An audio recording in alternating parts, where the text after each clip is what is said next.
Montana Territory, 1874. The night sky spread like shattered obsidian above the endless white landscape, stars blazing with cold fire against the darkness. The temperature had dropped well below freezing hours ago, but Josephine Winters barely felt the cold anymore. Her bare feet bloodied and numb punched through the snow's brittle crust with each desperate step. Behind her, orange flames licked hungrily at the night, consuming the small cabin she had called home for 7 miserable years. Her tattered dress clung to her frame, frozen in places where blood from the burns on her shoulder had soaked through the fabric. Each labored breath formed a cloud before her face dissipating into the frigid air as she pushed forward. She could no longer hear Thomas's screams, whether because she had finally outrun the sound or because he had finally succumbed to the flames she didn't know.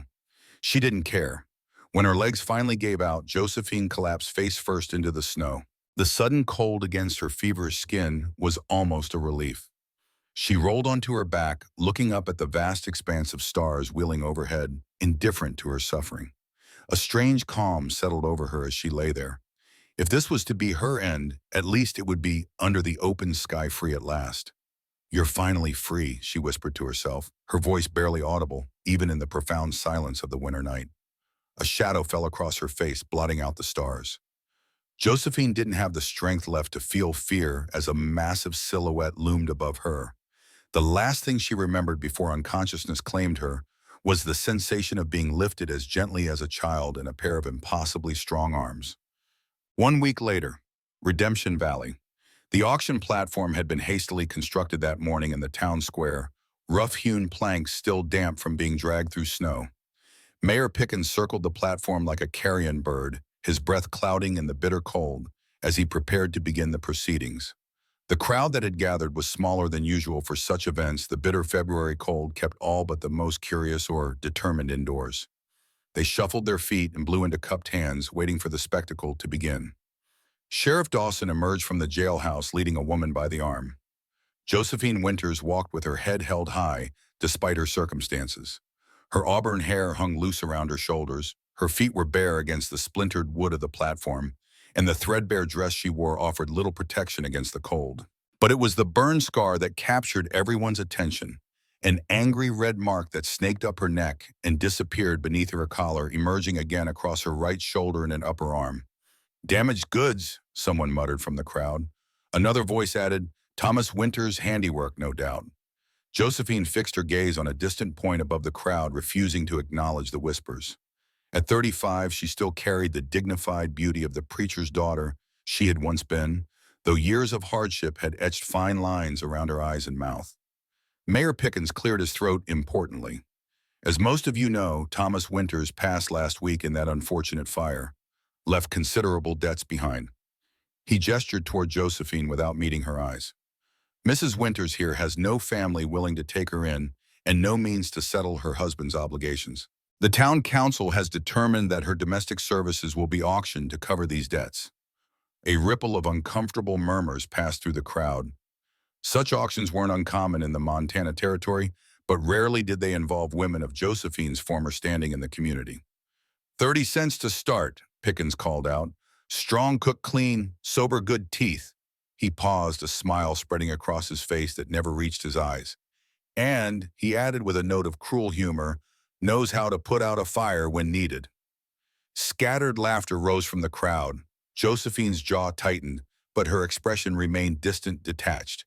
She had cried everything out days ago in that cold jail cell. "Take off that shawl, woman," Pickens demanded. "Let the buyers see what they're bidding on." Josephine's fingers tightened around the frayed edges of her woolen shawl, the last gift from her father before he'd disowned her for marrying Thomas. "No," she said quietly, the first words she'd spoken that day. Pickens' face darkened. He nodded to a deputy standing nearby who stepped forward with a riding crop. With a casual flick, he snapped the shawl from her shoulders. It fell to the platform in a heap, revealing the full extent of the burn that marred her pale skin. A collective gasp rose from the crowd as the scar was exposed, an angry twisting mark that spoke of deliberate cruelty. Josephine didn't flinch. She stared at a point on the horizon as though she could see something beautiful there, something worth surviving for. 30 cents. Pickens repeated, his voice faltering slightly. The crowd shifted uncomfortably. No one spoke. Come now, he continued, annoyed. She can keep a stove lit, make biscuits, scrub floors. He trailed off, then added with a note of desperation. Was married once, was someone, a voice echoed from the back. The wind shifted. A child cried somewhere behind a wagon. Snow began to fall again, delicate flakes catching in Josephine's auburn hair like a crown of ice. At the edge of the crowd, old Mrs. Fletcher leaned toward her companion and whispered, "Did you hear what happened the night before Samuel Lewis swears he saw Isaiah Morgan digging at the cemetery after midnight?" "The blacksmith. The one who lives up in the hills now," her friend whispered back. "Former blacksmith," Mrs. Fletcher corrected. "Hasn't touched a forge in 3 years, not since." She broke off as a sudden hush fell over the gathering. A boot heel thudded once against the frozen ground, and every head turned. Isaiah Morgan stood at the back of the crowd, a giant of a man at 6'5", with shoulders broad beneath a worn sheepskin coat, and a face weathered by grief and solitude. Dark hair streaked with premature silver fell to his collar, and a beard covered the lower half of his face, making him look like some Old Testament prophet come to deliver judgment. Most folks hadn't seen him in town for 3 years, not since he'd abandoned his blacksmith shop and retreated to a homestead in the hills following the tragedy that had taken his wife and daughter. The wind seemed to hush for him as he moved forward through the parting crowd. $3, he said, his voice rough from disuse. Mayor Pickens blinked. "Pardon." Isaiah looked at Josephine, not at her face, but at her bare reddened feet against the wooden platform. $3, he repeated. Gasps and a few nervous laughs rippled through the crowd. "He's mad," someone whispered. "Only thing lonelier than that woman is his damn ranch." Pickens cleared his throat, looking from Isaiah to the silent crowd. No other bids would be forthcoming. Everyone knew it. $3 it is, he declared. Sold. The gavel didn't crack like thunder. It tapped like something ending. Josephine didn't move at first, not until Isaiah walked up the steps of the platform, his heavy tread making the wood creak beneath his weight. He bent down and retrieved her shawl, shaking off the slush, before draping it over her shoulders. Then he removed his own coat and wrapped it around her with the gentleness of a man setting a quilt over a sleeping child. Her fingers clutched the wool out of instinct, not trust. The coat was warm from his body and it smelled of pine and leather and woods. He didn't look her in the eyes, didn't speak again, just turned and walked toward his wagon. She followed, aware of every stare that bored into her back, every whispered judgment. The town of Redemption Valley watched as Isaiah Morgan helped Josephine Winters into his wagon with the same careful attention he might give to loading a crate of dynamite. Then he climbed up beside her, flicked the reins, and the wagon creaked into motion, leaving only twin tracks in the fresh snow and a silence heavy with unasked questions. The road out of town was long frostbitten and flanked by trees so bare they looked like bones clawing at the gray sky. Josephine sat upright beside Isaiah, his coat swallowing her thin frame. Her feet now wrapped in a thick blanket Isaiah had left on the floorboard, slowly thawed beneath its weight. He didn't offer conversation, just drove with hands wrapped around leather reins, jaw fixed like he was holding something back or holding something in. The wind tugged at the corner of her shawl beneath his coat. She shivered, not entirely from cold. As they crested a small rise, the cemetery came into view, its wrought iron fence a dark line against the snow. A fresh mound of earth was visible near the back, the only break in the perfect white expanse. "My husband," Josephine said quietly, nodding toward the grave. Isaiah said nothing, but his hands tightened almost imperceptibly on the reins. After a moment, he spoke, his voice like gravel. "Not much of a Christian burial." "Not much of a Christian man," she replied, and fell silent again. They passed the cemetery and continued into the foothills, the wagon creaking as it climbed the increasingly steep trail. After nearly an hour, Isaiah's homestead came into view, a sturdy log cabin nestled against the protective embrace of a pine forest, smoke rising from its chimney in a thin gray line against the sky. A barn stood nearby, weathered but sound, and a small building that might have been a workshop sat a short distance from the main house. The entire property was encircled by a split-rail fence, marking the boundary between civilization and wilderness. Isaiah brought the wagon to a halt before the cabin's porch.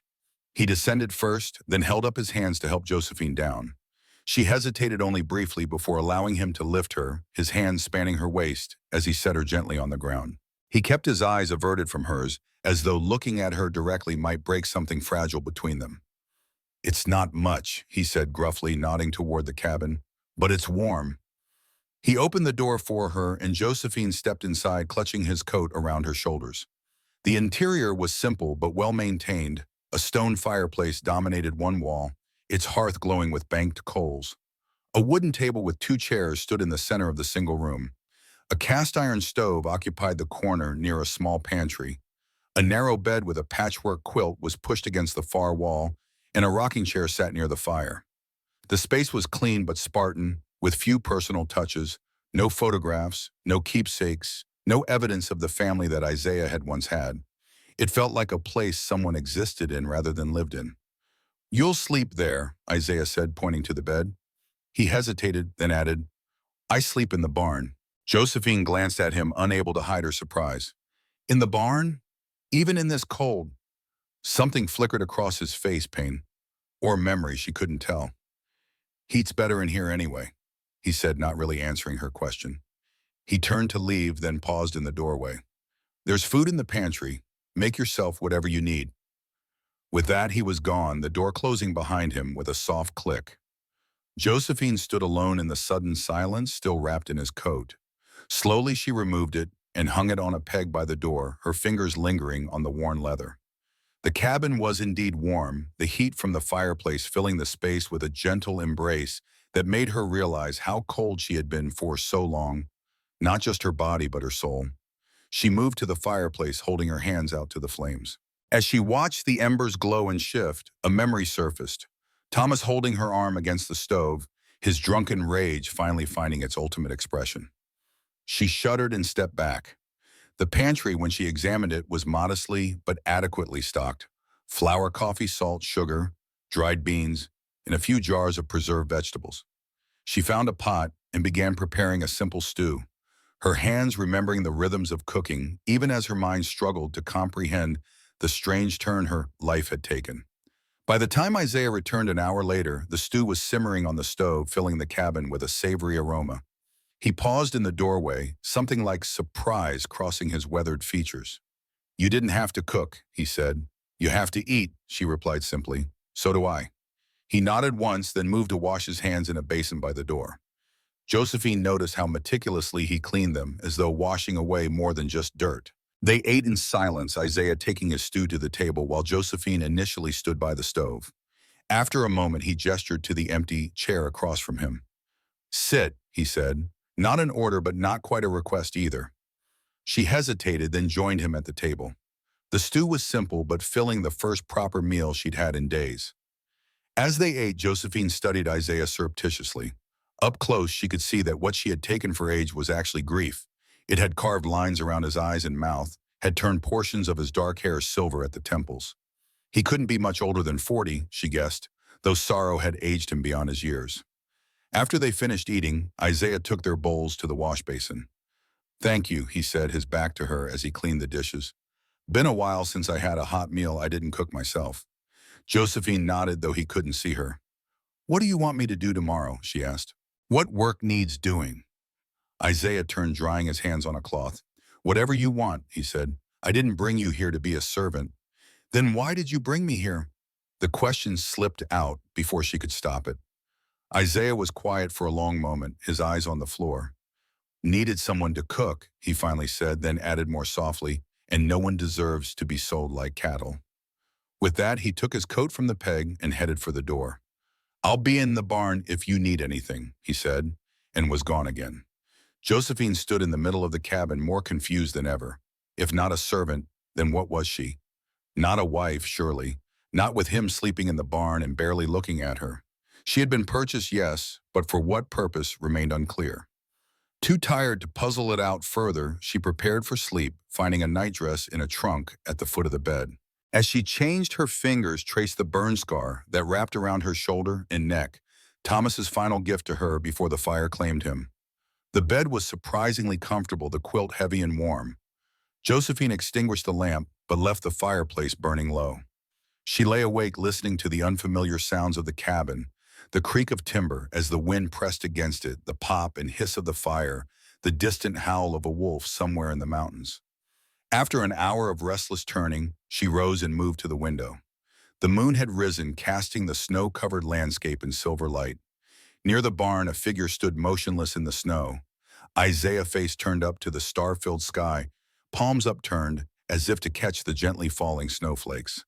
His lips moved, though she was too far away to hear what he might be saying. The sight stirred something in Josephine, not pity exactly, but a recognition of familiar pain. Here was a man as broken as she was, though, by what she didn't yet know. She returned to bed and pulled the quilt up to her chin. For the first time in years, she fell asleep without fear of what the night might bring. Josephine woke with the dawn, momentarily disoriented by the unfamiliar surroundings. For 3 years with Thomas, she had never slept deeply, always alert to the sound of his stumbling footsteps returning from the saloon. The absence of fear was almost as disorienting as the strange cabin. She rose quickly, habit and survival instinct, pushing her to be useful before she could be found wanting. The cabin was cool but not cold, the fire having burned low during the night. She added kindling with practiced hands, coaxing the embers back to life. As the fire caught, she set water to boil for coffee, then began exploring the cabin more thoroughly than she had dared the night before. The space was clean but sparse, with few personal belongings. The bookshelf held a Bible, a farmer's almanac, and a book of poetry by Wordsworth, with pages so well thumbed they were soft as cloth. Curious, she opened the poetry book, finding passages underlined in a delicate hand that surely wasn't Isaiah's. On one page, a passage was marked, "Thanks to the human heart by which we live, thanks to its tenderness, its joys and fears." In the margin beside it, someone had written in a flowing feminine script, "For G, who always sees beauty even in darkness. Love always H." G, Isaiah's given name perhaps, and H, his wife Josephine, closed the book gently and returned it to its place, feeling as though she had intruded on something intensely private. What struck her most as she continued her exploration was what wasn't there. No liquor bottles hidden in corners, no gambling cards tucked beneath the mattress, none of the vices that had ruled Thomas's life, and by extension hers. The door opened, bringing a rush of cold air. Isaiah entered, stomping snow from his boots before stepping inside.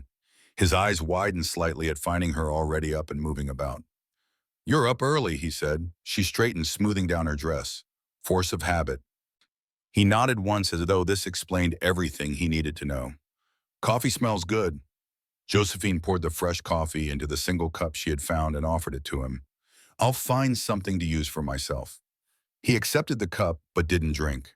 Instead, he reached into a cabinet and pulled out a second cup, this one made of tin rather than ceramic. "Been meaning to bring this in from the barn," he said, not meeting her eyes. The small kindness caught her off guard. She took the cup with a nod of thanks, and they drank their coffee in what was becoming their customary silence. After breakfast cornmeal mush that didn't rise to the dignity of being called porridge, Isaiah headed out again. From the window, Josephine watched him move between the barn and a shed behind the cabin. He carried firewood, checked fences, led a horse to a sheltered paddock where it could get some fresh air despite the cold. He worked methodically, efficiently, with the focus of a man who preferred labor to thought. There was a rhythm to his movements, a certainty in his hands that spoke of a lifetime of physical work. Curious about the shed he had visited, Josephine bundled up in her shawl and the coat Isaiah had left behind and ventured outside. The cold hit her like a physical blow, but the borrowed boots she had found by the door kept her feet protected as she made her way through the snow. The barn door was partially open, and Josephine peered inside. It was warmer than she expected, the body heat from 2 horses creating a pocket of relative comfort in the winter air. A simple cot was positioned against the far wall, a lantern hanging unlit nearby. The space was immaculate, tools arranged with precision feed stored in sealed containers to deter mice. Everything spoke of a man who valued order, who needed control over his surroundings. As she turned to leave, something caught her eye, a small wooden box tucked beneath the cot. Curiosity warred with respect for privacy. Curiosity won. The box contained 2 locks of hair tied with ribbon, one black as obsidian, one golden as sunlight. Beneath them lay a silver locket, its surface etched with delicate scrollwork. Josephine carefully opened it, revealing the names Hannah and Lily engraved inside. His wife and daughter, she realized. This must be all he had left of them. She replaced the box exactly as she had found it, a knot forming in her throat. Whatever had happened to Isaiah Morgan's family had left him with nothing but these mementos, and a solitude so complete it had driven him to live apart from the world. As she made her way from the barn to the shed Isaiah had visited earlier, Josephine's foot caught on something buried in the snow. Brushing away the white powder, she uncovered a small wooden cross, the kind that might mark a child's grave. The name Lily was carved into its surface, the letters filled with dark pitch to protect them from the elements. Her heart constricted at the discovery. He had buried his daughter here, or at least created a memorial for her. She straightened the cross gently and continued to the shed. The door creaked as she pushed it open, revealing a space that stopped her in her tracks. It was a blacksmith's forge, smaller than a professional shop would be, but unmistakable with its hearth anvil and hanging tools. Everything was arranged with meticulous care, but a fine layer of dust covered the surfaces, suggesting it had been months, perhaps years, since the forge had been used. The heart of the forge was cold, no fire having been lit there in a long time. Tools that should have been worn from use gleamed with the dull sheen of metal, long untouched. It was a place frozen in time, preserved like a museum exhibit rather than a working shop. Josephine moved through the space carefully, feeling like an intruder in a sacred place. On a workbench near the anvil, she found a half-finished piece, a decorative cradle rail, its scrollwork intricate but incomplete. She ran her fingers over the cold metal, and something unexpected happened. A wave of emotion washed over her, not her own feelings but someone else's. Pride in craftsmanship, love for the child who would sleep in the cradle, anticipation of the future. Then abruptly crushing grief so intense it made her gasp and snatch her hand away. Josephine stumbled back, heart racing. This ability had been with her since childhood. She could sometimes sense the emotions imbued in objects by those who had handled them, especially items made or used with strong feeling. It was why she had always known when Thomas was at his most dangerous, his guns and knives carried the echo of his rage long before he turned it on her. She had kept this sensitivity secret all her life, fearing the accusations of witchcraft or madness that would surely follow if it became known.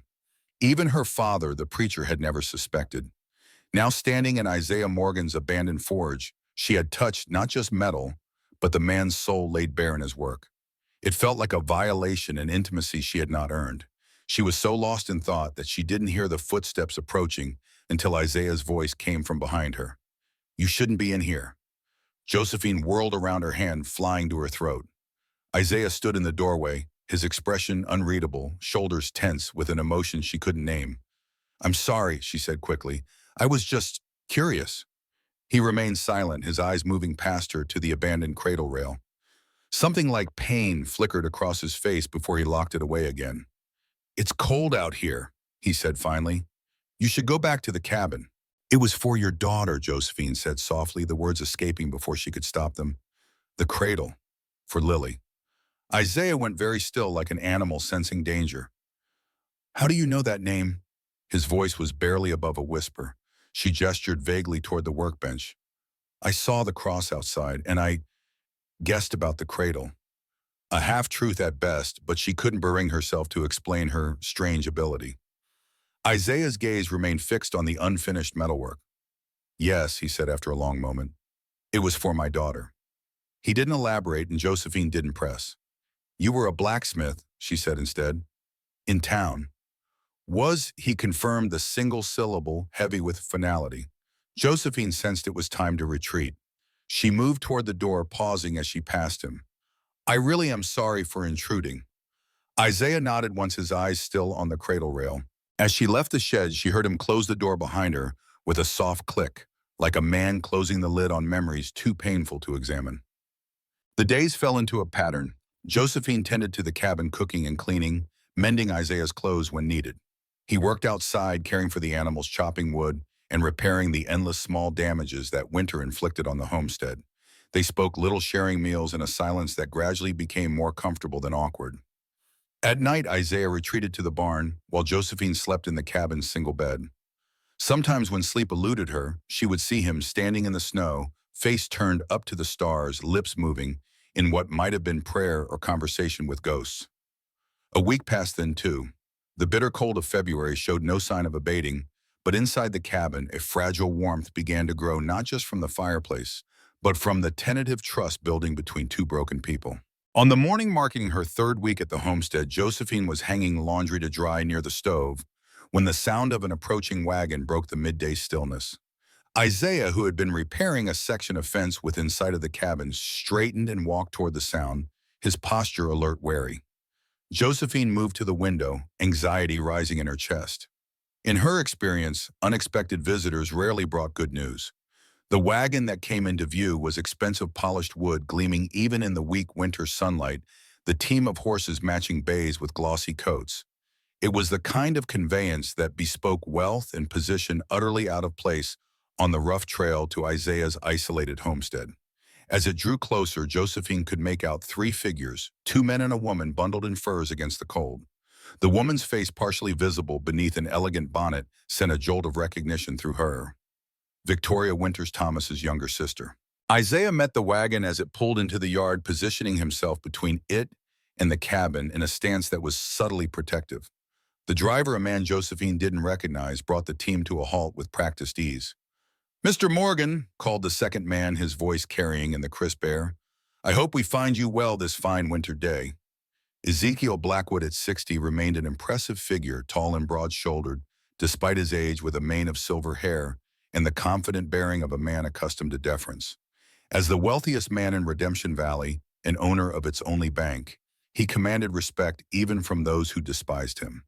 That he had buried 3 wives in 20 years was a fact whispered about but never openly discussed. Isaiah didn't respond to the greeting, his posture rigid with what Josephine now recognized as barely controlled anger. "What do you want, Blackwood?" he asked, the words clipped and cold. Blackwood's smile didn't falter. "Just a social call, Mr. Morgan. Been too long since we've had the pleasure of your company in town." His gaze moved past Isaiah to the cabin. "And of course we were concerned about Mrs. Winters' welfare after her unfortunate change in circumstances." Victoria descended from the wagon, assisted by the driver. She was younger than Josephine by several years, her golden hair and delicate features unmarred by hardship or sorrow. She had always been beautiful, with a doll-like perfection that made people forget the calculation behind her smile. "Josephine," she called, moving forward as though to embrace her sister-in-law, "how relieved I am to find you looking well. We were so worried when you disappeared after the auction." Josephine stepped onto the porch, keeping the door frame between herself and the visitors like a shield. "Victoria," she acknowledged, her voice steadier than she felt. "This is unexpected." Victoria's gaze slid to Isaiah, then back to Josephine, a subtle assessment in her eyes. "Mr. Blackwood was kind enough to bring me when I expressed concern for your situation. After poor Thomas's tragic accident." "It wasn't an accident," Josephine interrupted, the words hanging in the frigid air between them. A flash of something annoyance, fear crossed Victoria's perfect features before her mask of concern returned. "Of course the circumstances were unusual. But regardless, your family, Josephine, I couldn't bear the thought of you suffering." Blackwood stepped forward, removing his hat in a gesture of respect that seemed somehow mocking. "Mrs. Winters, I don't believe we've been formally introduced. Ezekiel Blackwood, at your service." He bowed slightly, the picture of frontier gentility. "I had business dealings with your late husband, unfortunate investments that didn't quite pan out as hoped." Isaiah shifted his weight, his voice carrying a warning. "State your business and be done with it, Blackwood." The older man's smile tightened almost imperceptibly. "As direct as ever I see." He turned back to Josephine. "Mrs. Winters, I've come on a matter that concerns you directly. It seems that among your husband's papers, we've discovered evidence of a land claim, a rather valuable one, that was held jointly between Thomas and his father." This was news to Josephine. Thomas had never mentioned any land beyond their small holding near town, which she had assumed would be seized to cover his debts. "What kind of land?" she asked, caution in every syllable. 20 acres in the eastern foothills," Blackwood replied. "Not much for grazing or farming, but quite promising for other purposes. There are indications of gold deposits, you see. Modest, but potentially lucrative." Victoria stepped closer, her voice dropping to a confidential tone. "What Mr. Blackwood is too polite to say directly, Josephine, is that as Thomas's widow, you retain certain rights to this property. Rights that could resolve your current difficulties." Josephine's eyes narrowed. "What difficulties would those be exactly?" Victoria's gaze flicked meaningfully toward Isaiah. Your living arrangement is causing talk, sister. A woman alone with a man to whom she is not married, it isn't proper. It isn't safe. Isaiah's laugh was harsh and sudden. Safety lectures from Blackwood's pet. That's rich. Victoria flushed, but Blackwood merely smiled, the expression not reaching his cold eyes. Mr. Morgan's reputation for solitude is well established. People wonder what might have prompted him to suddenly acquire companionship. I'm not his companion, Josephine said firmly. Mr. Morgan offered me employment when no one else would. Did he indeed? Blackwood's tone suggested he believed otherwise. Well, I'm pleased to offer you an alternative. The land claim I mentioned, I'm prepared to purchase your interest in it for a sum that would allow you to establish yourself independently. No more dependency on Mr. Morgan's charity. Isaiah took a step forward, his hands clenched at his sides. She's not for sale, Blackwood. Not to me, not to you, not to anyone. The auction was a disgrace that shouldn't have happened in the first place. Blackwood regarded Isaiah with the mild interest one might show an unusual insect. I'm offering Mrs. Winters a legitimate business transaction, not a purchase of her person. Unless, of course, you've already made such a purchase yourself. The accusation hung in the air, ugly and insinuating. Josephine felt heat rise to her face, not embarrassment, but anger. Mr. Morgan has treated me with nothing but respect, she said, her voice clear and carrying, which is more than I can say for most men of my acquaintance. Victoria's expression softened with what appeared to be genuine concern. Josephine, please. I understand your gratitude to Mr. Morgan, but think of your reputation, your future. Mr. Blackwood has even suggested that you might consider a position in his household as a companion to his niece, perhaps. It would be a respectable situation, a new beginning. Blackwood nodded solemnly. Indeed, I feel a certain responsibility having known your late husband, and I admire a woman who has endured such trials with dignity. His gaze lingered on the burn scar visible at her neckline, the scrutiny making her skin crawl. I appreciate your concern, Josephine said carefully, but I'm quite satisfied with my current arrangement. Blackwood's smile thinned. I see. Well, the offer remains open should you reconsider. He turned to Isaiah, the pretense of civility dropping from his voice. Morgan. The single word carried such venom that Josephine instinctively stepped closer to Isaiah as though she could somehow shield him from Blackwood's malice. Isaiah met the older man's gaze without flinching. You've delivered your message. Now get off my land. For a moment, the two men stared at each other, a history of hatred passing between them that Josephine could almost taste in the air. Then Blackwood settled his hat back on his head with deliberate calm. As you wish. Come, Victoria. It seems your sister-in-law has made her choice. He helped Victoria back into the wagon, then paused before climbing in himself. Do think about my offer, Mrs. Winters. A woman in your position has precious few options. Precious few indeed. With that parting shot, he signaled to the driver and the wagon began to turn in the yard. As it pulled away, Victoria looked back, once her expression unreadable. Josephine raised a hand in farewell, but her sister-in-law had already turned away.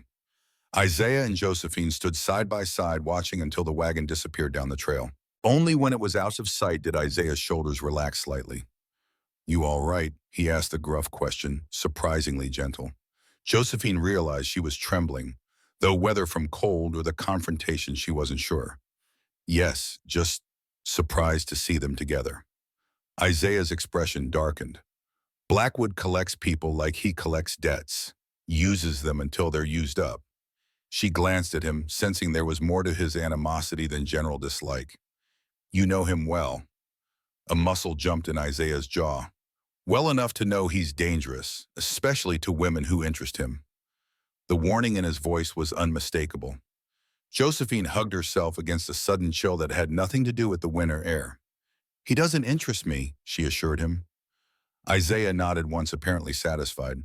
Good, because men like that, they don't take no for an answer. Not the first time anyway. With that cryptic statement, he turned and strode toward the barn, his long legs cutting through the snow with determined strides. Josephine watched him go, wondering what history lay between Isaiah Morgan and Ezekiel Blackwood, and why the older man's mere presence had transformed the quiet blacksmith into a coiled spring of barely contained rage. She returned to the cabin, Blackwood's words echoing in her mind. A woman in your position has precious few options. It was true, of course. A widow with no family, no money, and a reputation tarnished by scandal had little hope of respectable employment or marriage. In accepting Isaiah's offer, she had chosen the least bad option available to her. Yet as she moved about the cabin, finishing the laundry and preparing their evening meal, Josephine found herself surprisingly content with her choice. Isaiah might be taciturn and damaged, carrying grief like a second skin, but he had shown her more genuine kindness in 3 weeks than Thomas had in 7 years of marriage. That night, as she settled into bed, the wind howling around the cabin's eaves, Josephine thought about the wooden box beneath Isaiah's cot, the locks of hair, the locket with 2 names. Hannah and Lily, a wife and daughter, lost their absence, a presence that filled every corner of the homestead. Outside her window, through the swirling snow, she could just make out Isaiah's silhouette by the barn.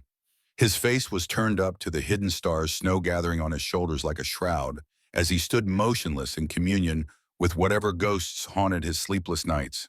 2 broken souls, each bearing scars visible and invisible, now bound together by circumstance in the harsh Montana winter. It wasn't much of a beginning, Josephine thought, as sleep finally claimed her. But perhaps it was better than an ending. The storm arrived 3 days later, sweeping down from the mountains with a fury that turned day to twilight and bent the pine trees like saplings in its wrath. Isaiah had sensed it coming, had spent the previous day stockpiling firewood on the porch, checking the animals and securing anything that might blow away in the gale-force winds.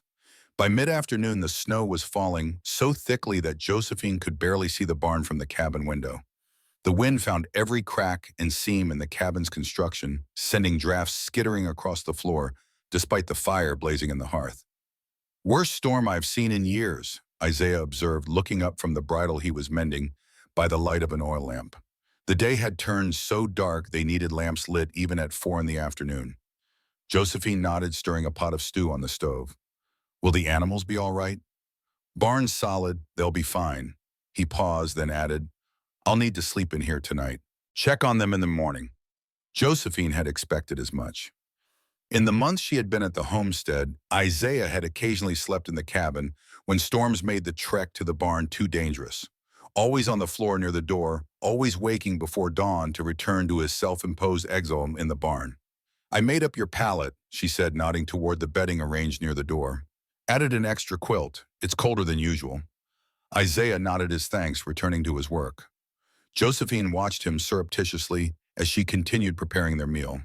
His hands, large and calloused from years of labor, moved with surprising delicacy over the leather straps of the bridle. There was something meditative about his focus, a stillness at his core that anchored him even as the storm raged outside. They ate their supper at the table, the stew warming them from within as the storm continued its assault. Josephine had baked bread that morning, and its yeasty aroma filled the cabin, creating a pocket of comfort against the wilderness outside. After the meal, they settled into their evening routine, Isaiah reading from his small collection of books, Josephine sewing by the light of the lamp. She had begun cutting and piecing together fabric for a new dress, using materials she had found in a trunk that Isaiah had said she was welcome to use.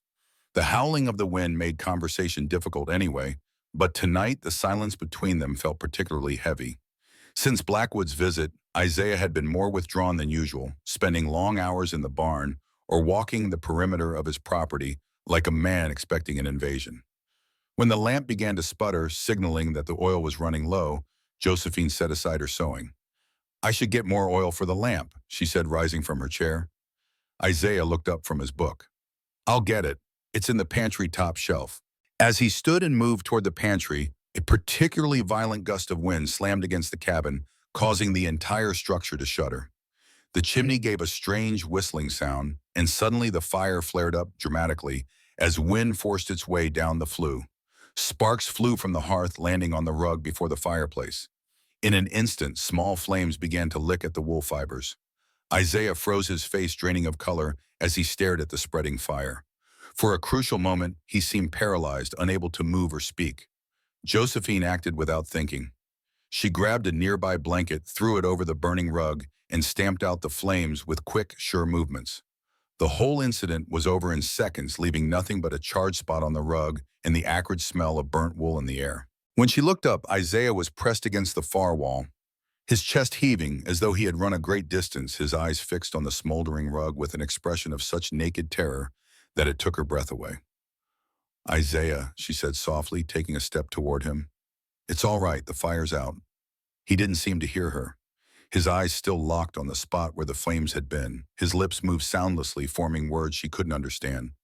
Josephine approached him carefully as one might approach a wounded animal. "Isaiah," she repeated a little louder. "Can you hear me? The fire is out. We're safe."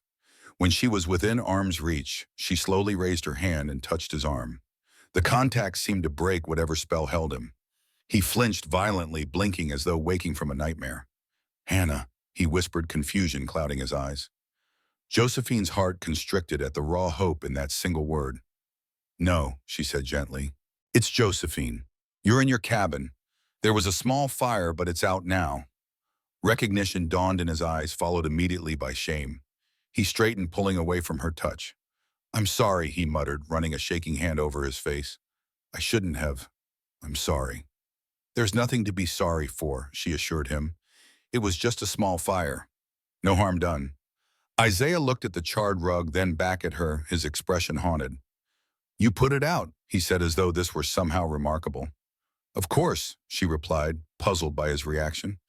"It was just a few sparks." He nodded, but something in his eyes remained distant, trapped in a memory she couldn't see. Without another word, he returned to his chair, picking up his book, though Josephine doubted he was actually reading it. She finished gathering the lamp oil and refilled the lamp, casting occasional concerned glances his way. The incident had revealed something important. Isaiah Morgan wasn't just cautious around fire. He was terrified of it, paralyzed by it. Yet he had been a blacksmith, a profession that required intimate knowledge of and comfort with fire in its most intense forms. What had happened to transform a man who had once mastered fire into someone who couldn't even respond to a few sparks on a rug? The answer, she suspected, lay with the two names that haunted this homestead, Hannah and Lily. And whatever had happened to them had involved fire that Isaiah had been powerless to control. As the storm reached its peak, rattling the windows and howling down the chimney like a living thing bent on entry, Josephine and Isaiah sat in their respective corners of the cabin, each wrapped in thoughts they couldn't share. The lamp cast long shadows across the floor between them, a no man's land of unasked questions and unspoken fears. Later, as Josephine prepared for bed behind the privacy screen they had rigged from a quilt, she could hear Isaiah banking the fire for the night, his movements careful and controlled. When she emerged in her nightdress, he was already settled on his pallet by the door, as far from the fireplace as the cabin's dimensions would allow. "Good night, Isaiah," she said softly, climbing into bed and pulling the quilt up to her chin. "Good night, Josephine," he replied, his voice rough with some emotion she couldn't name. She blew out the lamp, plunging the cabin into darkness, broken only by the dull red glow of the banked fire. Outside, the storm continued its rage, but inside, a different kind of tempest brewed, one made of memory and loss of questions unasked and answers too painful to give. Josephine lay awake long after Isaiah's breathing had deepened into sleep, listening to the wind and wondering about the man who had saved her from one fate only to draw her into the orbit of his own tragedy. What had happened to Hannah and Lily? Why did Isaiah sleep in the barn? Why did fire terrify a former blacksmith? And perhaps most troubling of all, what did Ezekiel Blackwood have to do with any of it? Sleep eluded her, and Josephine found herself staring at the ceiling, counting the knots in the wooden beams as the hours crept by. It was well past midnight when a sound broke through the howling of the wind, a low moan from the direction of Isaiah's pallet. She sat up, peering through the darkness. Isaiah was moving restlessly in his sleep, his large frame twisting as though trying to escape some unseen restraint. "No," he muttered, the word barely audible over the storm. "Hannah, take Lily and go." Josephine slipped from her bed, moving cautiously toward him. As she drew closer, she could see that his face was contorted in a rictus of terror, sweat beading on his forehead, despite the chill in the cabin. "Isaiah," she called softly. "Isaiah, wake up. It's just a dream." He didn't hear her, trapped in whatever nightmare held him. "The fire," he moaned. "Can't reach them. Can't get through." His distress was so palpable that Josephine could almost see the flames that haunted his dreams. She knelt beside his pallet, hesitating before placing a gentle hand on his shoulder. "Isaiah," she said more firmly, Wake up now. You're safe. There's no fire. His eyes flew open, wild and unseeing in the dim light from the banked fire. For a moment, he stared through her, still caught in the nightmare. Then awareness returned, and with it horror. Isaiah scrambled backward until his shoulders hit the wall, putting distance between them. Did I, he began, his voice choked. Did I hurt you? No, Josephine assured him, staying where she was. You were dreaming, that's all. He passed a shaking hand over his face, and she realized he was drenched in sweat despite the cold. I'm sorry, he muttered. Shouldn't have stayed inside. Who are Hannah and Lily? The question slipped out before she could stop it, born of concern rather than curiosity. Isaiah went completely still, like an animal sensing a predator. When he spoke, his voice was flat, emotionless. My wife and daughter. The words hung in the darkness between them, heavy with unspoken grief. Josephine didn't ask where they were now. She didn't need to. The nightmare, his aversion to fire, the way he slept in the barn rather than the cabin, it all pointed to a tragedy she understood too well. I'll make some tea, she said, giving him space to collect himself. She moved to the stove, adding kindling and coaxing the fire back to life, acutely aware of Isaiah watching her every movement with the fire. The kettle had just begun to whistle when he spoke again. 3 years ago, he said, the words emerging as though pulled from somewhere deep inside him. I was at my forge in town working late. Hannah had brought Lily to see me, but I sent them home because I had an order to finish. Josephine set the tea to steep, not turning around, giving him the privacy of not being watched as he spoke of his pain. Our house was on the edge of town. By the time I saw the smoke, by the time I got there, his voice cracked. The roof had collapsed. They were still inside. Josephine closed her eyes, feeling the echo of his grief in her own chest. I'm so sorry, Isaiah. Everyone said it was an accident. Lamp tipped over, they thought. But Hannah was careful with fire. Always. She wouldn't have left a lamp where it could fall. Isaiah was sitting with his back against the wall, knees drawn up like a child. In the dim light, with his defenses stripped away by the nightmare, he looked younger, vulnerable in a way that made her heart ache. You think it wasn't an accident, she said softly. His eyes met hers, and the raw pain she saw there made her catch her breath. I know it wasn't, but I couldn't prove it. Couldn't, he trailed off, shaking his head. So I left. Came here where I wouldn't have to see the people who didn't believe me, who thought I was crazy with grief. Josephine brought him the tea, setting it carefully within reach before retreating to give him space. Is that why you sleep in the barn? Because of the fire inside? Isaiah stared into the cup as though it might contain answers. Partly, and partly because when I'm inside walls, I dream of them trapped inside walls, of not being able to reach them. His hands tightened around the cup. Of failing them again. You didn't fail them, Isaiah. When the words came unbidden, pushed by a certainty Josephine felt in her bones, he looked up sharply. You can't know that. I know what it's like to blame yourself for something you couldn't control, she said quietly. To replay it over and over, thinking of all the ways you could have changed it if only you'd known. Isaiah was silent, but she could see her words had reached him, had found the wound that festered beneath his stoic exterior. Who were you? He asked suddenly. Before Thomas Winters. The change of subject was abrupt, but Josephine understood his need to step away from his own pain. I was the middle daughter, Josephine Harwood. My father was the preacher at First Baptist. Harwood, Isaiah repeated, a flicker of recognition crossing his face. You used to bring cookies to the businesses at Christmas with your sisters. Josephine smiled faintly at the memory. You remember that? You brought ginger snaps to my forge, said they matched the sparks. The specificity of the memory surprised her. That was a long time ago, 10 years at least. Before I married Hannah, he agreed. They sat in silence for a moment, the shared memory creating a bridge between their separate paths. What happened to your father? Isaiah asked. After you married Thomas. After I disgraced the family. Josephine supplied no bitterness in her tone, just tired acceptance. He died 2 years ago. Heart failure, they said, but I think it was disappointment. My sisters moved away, one to Chicago, one to California. I haven't heard from them since the funeral. Isaiah nodded, understanding. The unspoken weight of family turned away. And Thomas? How did you come to marry him? Josephine sighed, pulling her knees up to mirror Isaiah's posture. He was charming, handsome. Said all the right things to a preacher's daughter who thought she knew the world better than she did. She paused, remembering. My father opposed it, said Thomas had a wildness in him that would lead to trouble. I didn't listen. You couldn't have known, Isaiah said, echoing her earlier words back to her. No, she agreed, but I stayed even after I did know, even after the first time he hit me, even after he started drinking more than working. She touched the scar on her neck absently. By then I had nowhere else to go. My father wouldn't take me back, said I'd made my choice and had to live with it. And Thomas made sure I knew no one would believe me if I spoke about what happened behind closed doors. Isaiah's expression darkened. They should have helped you. Just like they should have believed in you about the fire, Josephine said softly. Their eyes met across the room, a moment of perfect understanding passing between them. Two souls who had been failed by the same community, who carried wounds inflicted not just by tragedy, but by the callous disbelief that followed.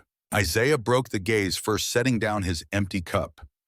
Dawn soon, he said, nodding toward the window where the faintest lightning of the sky was visible through a break in the storm. Should check on the horses. Josephine knew he was retreating, pulling back into himself after revealing more than he had intended.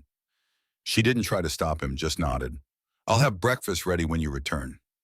He paused at the door, looked back at her with an expression she couldn't quite decipher.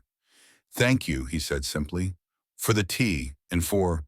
He gestured vaguely, seemingly unable to find words for what else she had given him. You're welcome, she replied, understanding anyway. After he left, Josephine remained sitting on the floor watching the sky lighten through the window. She thought about the two names Isaiah had called out in his nightmare, Hannah and Lily. His wife and daughter lost in a fire that he believed was no accident. She thought about the wooden box of keepsakes beneath his cot in the barn, the locks of hair, the locket with their names.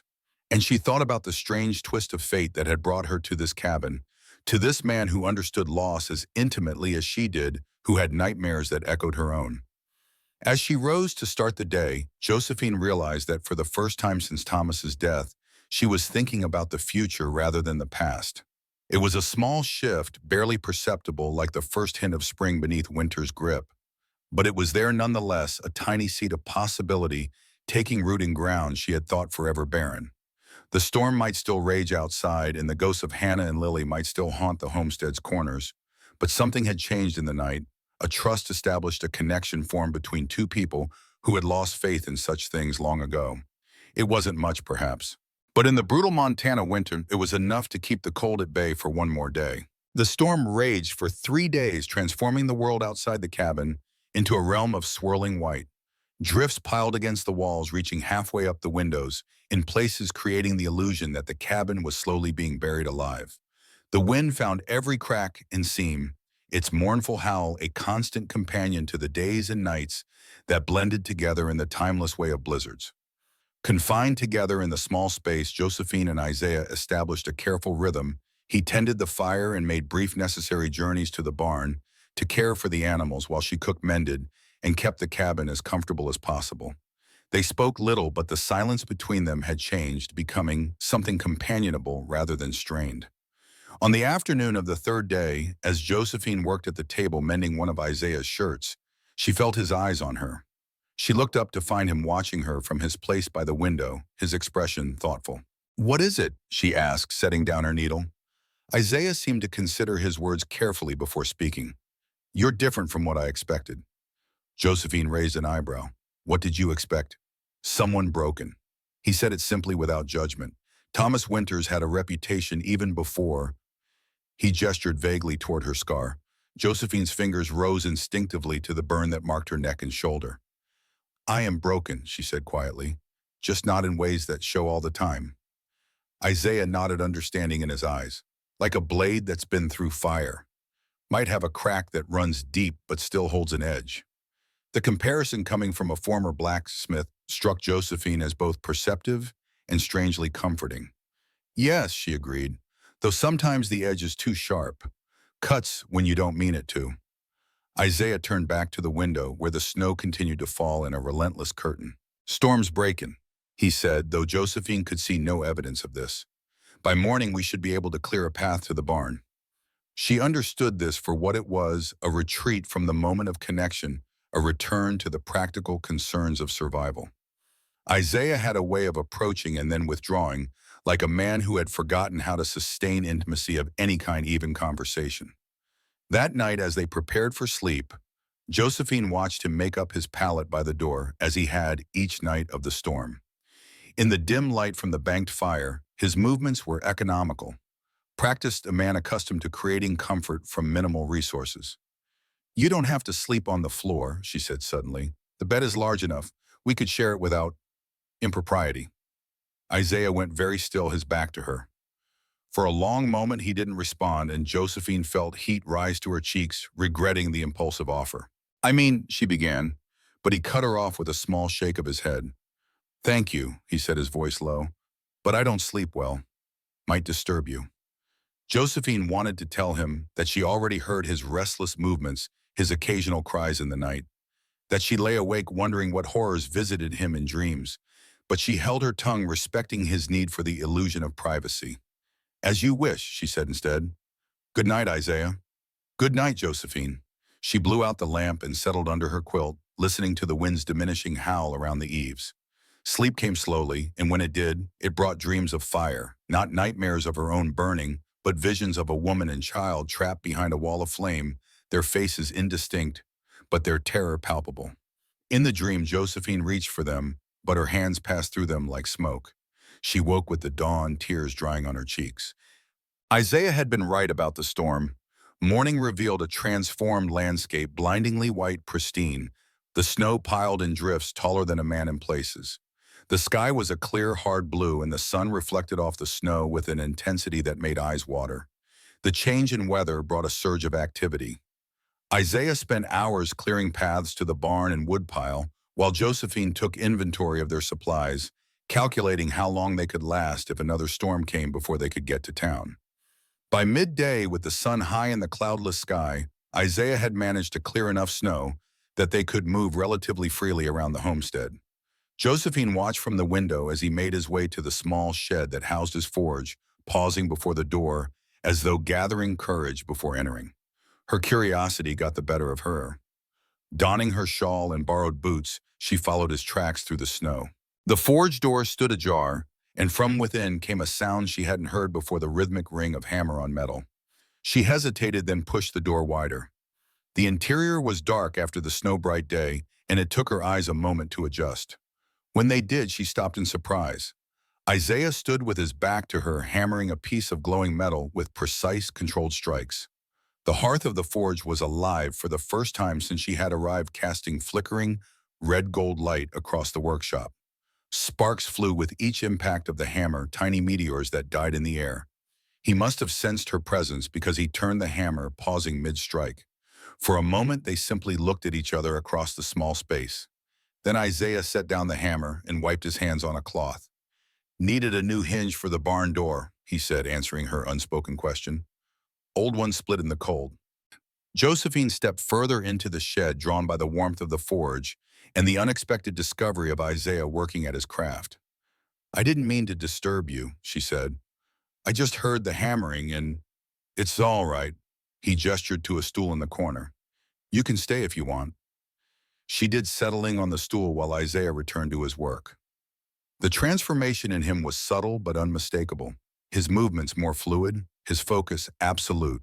A man reunited with work that was more than labor. It was part of his being. Josephine found herself mesmerized by the rhythm of it, by the controlled power in each stroke of the hammer, by the way the metal yielded to his will, glowing brighter when he returned it to the forge's heart, then taking shape with each successive strike. "You're very good at this," she said after a while. Isaiah glanced up, then back at his work. "Was better once," he said, "out of practice." "Why did you stop?" The question escaped before she could consider its implications. His hands stilled for just a moment before resuming their work. "Lost the taste for it," he said simply. But Josephine sensed there was more, that it was connected to his aversion to fire, to his need to sleep where he could see the sky, to Hannah and Lily, and whatever had happened that night 3 years ago. They passed another hour in companionable silence, the only sounds the ring of hammer on metal and the hiss of hot iron and water. Josephine found herself relaxing in a way she hadn't for years, lulled by the warmth and the steady cadence of Isaiah's work. As the light began to fade, Isaiah set aside his tools and banked the forge fire. Getting cold, he said. Should head back. Josephine nodded, reluctant to leave the unexpected haven they had found in the shed. As they walked back to the cabin together, she noticed that Isaiah kept a careful distance between them, his steps measured to match her shorter stride. That night, as they ate supper, Josephine broke their usual silence. "Why did you really buy me at that auction?" Isaiah's fork paused halfway to his mouth. He set it down slowly, his eyes on his plate. "Told you, needed someone to cook." "You could have hired anyone," she persisted, "or managed alone as you have been." He was quiet for so long, she thought the conversation was over. When he did speak, his voice was low, almost a whisper. "Couldn't stand to watch it." "Watch what?" "Them treating you like—" He trailed off, jaw tight. "Like you weren't human." The simple honesty of his answer caught her unprepared. Josephine looked down at her own plate, unsure how to respond to such straightforward decency. "Thank you," she said finally, the words inadequate, but all she had to offer. Isaiah nodded once, and they finished their meal in silence. But something had shifted between them, some small measure of trust established, a connection forged not in grand declarations, but in simple truths spoken plainly. The sound of an approaching wagon broke the midday stillness a week later. Isaiah, who had been chopping wood near the barn, straightened and set down his axe, his posture alert.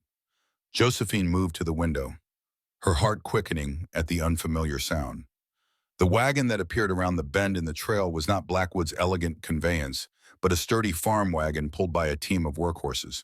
As it drew closer, she could make out several passengers huddled under blankets against the cold. Isaiah met the wagon as it pulled into the yard, his stance wary but not hostile.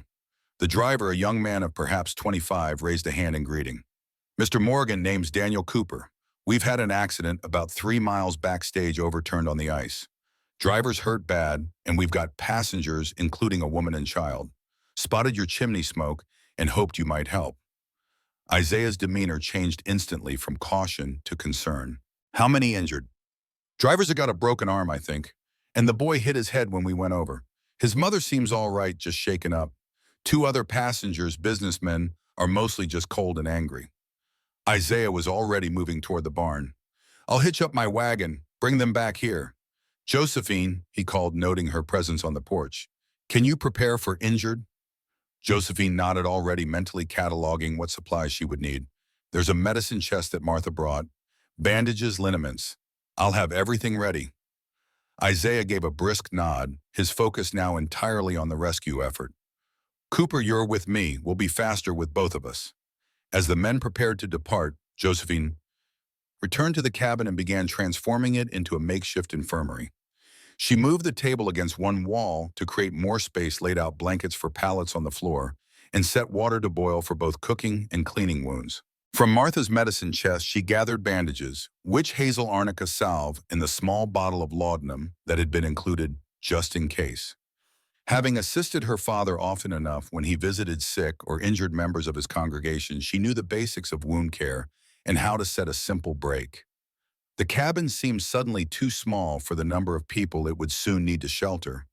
But Josephine worked quickly and efficiently, pushing aside her own anxiety at the prospect of strangers invading the sanctuary she and Isaiah had created.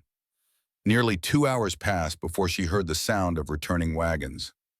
Peering through the window, she saw Isaiah's wagon, followed by what must have been the stagecoach team, now hitched to a makeshift travois upon which lay a man with his arm bound to his chest.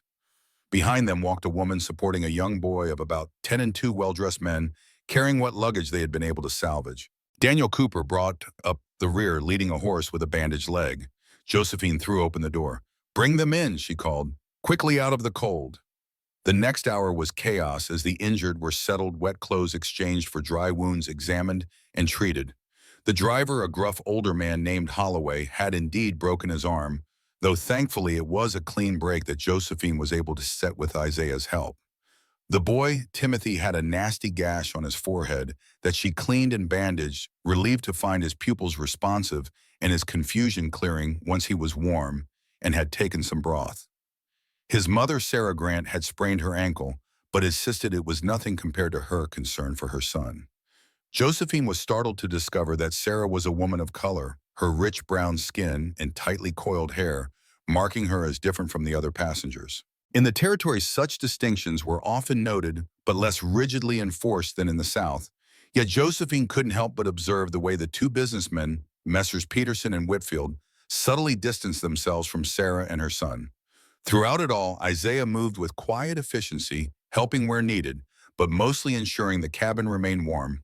The horses were tended, and fresh coffee was always available. Josephine found herself working in tandem with him without the need for words, each anticipating what the other might need next.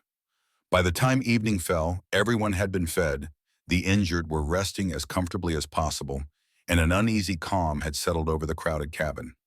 Josephine sat at the table exhausted but satisfied with their efforts. Isaiah joined her, setting a cup of coffee before her and taking the chair opposite. "You did well," he said quietly so only she could hear, "with the injured." Josephine wrapped her hands around the warm cup, grateful for both the heat and the compliment. "My father believed practical Christianity meant knowing how to bind wounds as well as cite scripture." Isaiah nodded understanding. "Your father taught you more than he knew."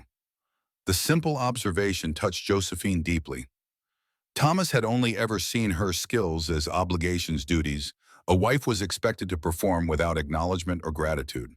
Isaiah saw them as evidence of character of worth beyond utility. Their moment of connection was interrupted by Mr. Peterson clearing his throat importantly. "Mr. Morgan, I wonder if I might have a word," he said, approaching the table with the air of a man unused to being kept waiting. Isaiah looked up, his expression neutral. "What is it?" Peterson glanced at Josephine, clearly expecting her to withdraw and leave the men to their conversation. When she didn't move, his mouth tightened in disapproval, but he continued. "My colleague and I represent the First Bank of Helena. We're transporting important documents that must reach Riverdale by week's end. Given the circumstances, I wonder if you might be willing to provide transportation to the nearest telegraph office once the storm abates." Isaiah considered the request. "Nearest telegraph is in Riverdale, 30 miles east." "That would be acceptable," Peterson said briskly. "We would compensate you for your trouble, of course." Isaiah's gaze shifted to the window where the night pressed black against the glass. Trail to Riverdale crosses open country. Dangerous in these conditions. Peterson's expression hardened. "Mr. Morgan, perhaps I haven't made clear the importance of our business. These documents are vital to a significant financial transaction that affects the entire territory." "Your documents won't matter much if you freeze to death trying to deliver them," Isaiah replied evenly. "I assure you we are prepared to assume that risk," Peterson insisted. Isaiah's eyes met Josephine's briefly, and she saw in them a weary resignation to the folly of men who believe their business more important than their lives. "We'll discuss it when the weather clears," he said finally. "Not before, Bamos." Peterson looked as though he might argue further, but something in Isaiah's expression must have dissuaded him. He nodded stiffly and returned to where Whitfield sat near the stove. "Self-important fool," Isaiah muttered low enough that only Josephine could hear. She hid a smile behind her coffee cup. "You handled him well." Isaiah shrugged. "Men like that don't hear no often enough." Their conversation was interrupted again, this time by Sarah Grant, who approached with a much more hesitant air than Peterson had shown. "Miss Harwood," she said, using Josephine's maiden name as she had heard Isaiah do, "I wanted to thank you for your care of Timothy and to apologize for imposing on your home like this." Josephine smiled warmly at the younger woman. Sarah Grant couldn't be more than 30, with a soft-spoken manner and worry lines around her eyes that spoke of hardship endured. "There's no need for thanks or apologies, Mrs. Grant. I'm glad we could help." "Sarah, please," the woman said, returning Josephine's smile. "And it's Miss Grant, actually. Timothy and I are traveling to Montana City to live with my sister." She trailed off, then squared her shoulders. "After my husband's death." Josephine felt an immediate kinship with this young widow also traveling toward an uncertain future. "I'm sorry for your loss," she said sincerely. Sarah nodded her acknowledgement of the sympathy. "It's been difficult," she admitted. "But Timothy is resilient, and my sister has promised us a home for as long as we need." She glanced around the cabin, her expression thoughtful. "You have a lovely home here, both of you. How long have you been married?" The question caught Josephine off guard. She looked at Isaiah, unsure how to respond, but he seemed equally at a loss. "We're not," Josephine began at the same moment Isaiah said, "It's not." They both stopped, awkwardness hanging in the air between them. Sarah's eyes widened in embarrassment. "Oh, I'm so sorry. I just assumed since you are here together and the way you work so well with each other." She flushed deeply. "Please forgive my presumption." "There's nothing to forgive," Josephine assured her, finding her voice. "Mr. Morgan kindly offered me employment when I needed it. I keep house for him." It was a simplification that bordered on falsehood, but it was easier than explaining the auction, the complicated circumstances that had brought them together. Still saying it aloud made Josephine uncomfortably aware of how their arrangement might appear to others, and how far it had evolved from a simple exchange of labor for shelter. Sarah nodded, accepting the explanation without further question. "Well, you work together beautifully, like you can read each other's thoughts." She smiled again, more hesitantly this time. "I should check on Timothy. Thank you again for everything." As she moved away, Josephine became acutely conscious of Isaiah beside her, of the small space between them, at the table of the eyes of strangers now watching and drawing their own conclusions. Isaiah seemed to sense her discomfort. He stood, his movements deliberate. "I should check on the animals," he said. "Make sure they are all settled." Josephine nodded, understanding his need to escape the suddenly crowded cabin. The scrutiny of strangers, the implication in Sarah Grant's innocent assumption. "Be careful," she said, the words becoming a habit she didn't examine too closely. As Isaiah bundled up and ventured back out into the night, Josephine busied herself with tending to their unexpected guests. She checked Timothy's bandage, prepared more food, listened to the driver's colorful stories of stagecoach adventures. But part of her attention remained fixed on the door, waiting for Isaiah's return, aware of his absence in a way that confirmed Sarah's observation more thoroughly than any denial could have done. The next morning, as Josephine was preparing breakfast for their now crowded household, Timothy wandered over to watch her work. His forehead was bandaged, but his eyes were clear and curious. "Miss Josephine," he asked, his voice carrying the slight lilt that Josephine had noticed in his mother's speech, "is Mr. Morgan really a blacksmith?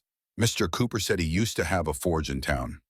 Josephine glanced over to where Isaiah was deep in conversation with Daniel Cooper and the driver, discussing the possibility of recovering the stagecoach once the weather improved. "He was a blacksmith," she confirmed, keeping her voice low. "A very good one, from what I understand." Timothy's eyes widened with interest. "My pa was a farrier," he said, his small face solemn. "He showed me how to hold the hoof and everything before he got sick." Josephine's heart softened at the boy's obvious pride in this connection to his father. "Is that so? That's a very important skill." Timothy nodded earnestly. "Pa said a man who knows horses will never go hungry." He glanced at Isaiah, a hint of hero worship in his expression. "Do you think Mr. Morgan would show me his forge?" The question gave Josephine pause. Isaiah's forge was clearly a place of painful memories, a shrine to a craft he had abandoned after the loss of his family. She wasn't sure how he would react to a child's innocent curiosity. "I don't know, Timothy," she said carefully. "The forge is special to Mr. Morgan, but you could ask him yourself politely." The boy seemed to consider this, then nodded with the serious deliberation of a child making important plans. "I will, when he's not so busy." Josephine smiled, touched by his determination. "That sounds like a good idea." As she finished preparing the meal, Josephine found herself watching Isaiah more closely, seeing him through Timothy's admiring eyes. Despite his gruff exterior and the grief that had etched itself into his features, there was something fundamentally decent about Isaiah Morgan. A strength that wasn't brutish but protective, a gentleness that coexisted with his obvious physical power. He had taken in 6 strangers without hesitation, had worked tirelessly to ensure their comfort and safety, had treated Sarah Grant and her son with the same respect he showed the bankers, despite the social differences that might have prompted another man to make distinctions. It was, Josephine realized with a start, the first time in years she had allowed herself to see the good in a man without waiting for the other side to reveal itself. The cruelty, the selfishness, the rage that Thomas had taught her to expect beneath every kind word or gesture. Isaiah caught her watching him and raised an eyebrow in silent question.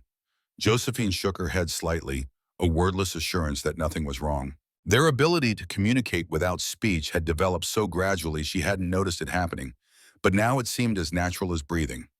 After breakfast, as the men prepared to check on the stagecoach and assess whether it could be righted, Timothy approached Isaiah with the direct courage of childhood.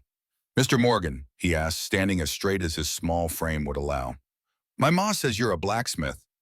Isaiah glanced at Sarah, who was watching the exchange with a mixture of maternal concern and amusement.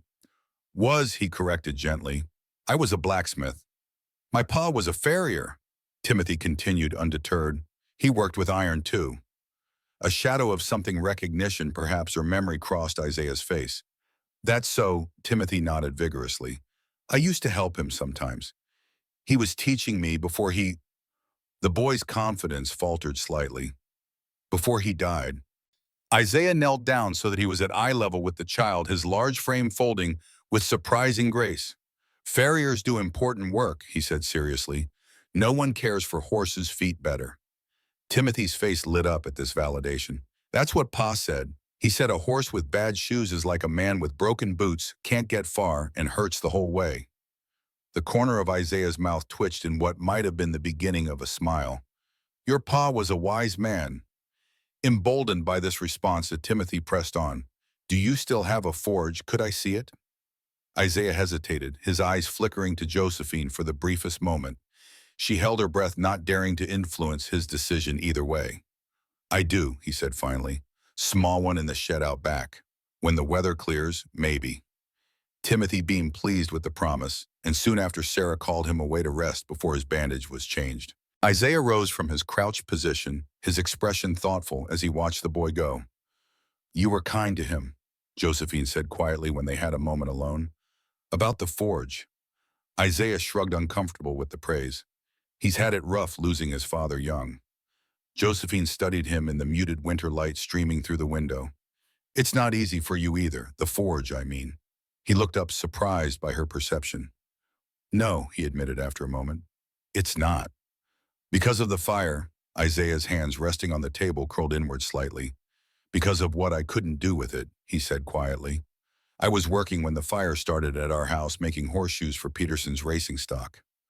His voice took on a bitter edge. Important business, he said. Couldn't wait until morning. Josephine reached out instinctively, her hand covering his. You couldn't have known. I should have been home, Isaiah insisted, though he didn't pull away from her touch. Should have been there to protect them.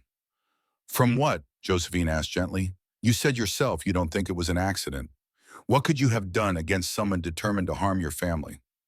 Isaiah looked down at their hands, hers pale and slender, his large and work-roughened. Something, he said. Anything. The raw pain in his voice made Josephine's heart ache. She understood the corrosive power of what if, how it could eat away at peace, at acceptance, at the ability to move forward.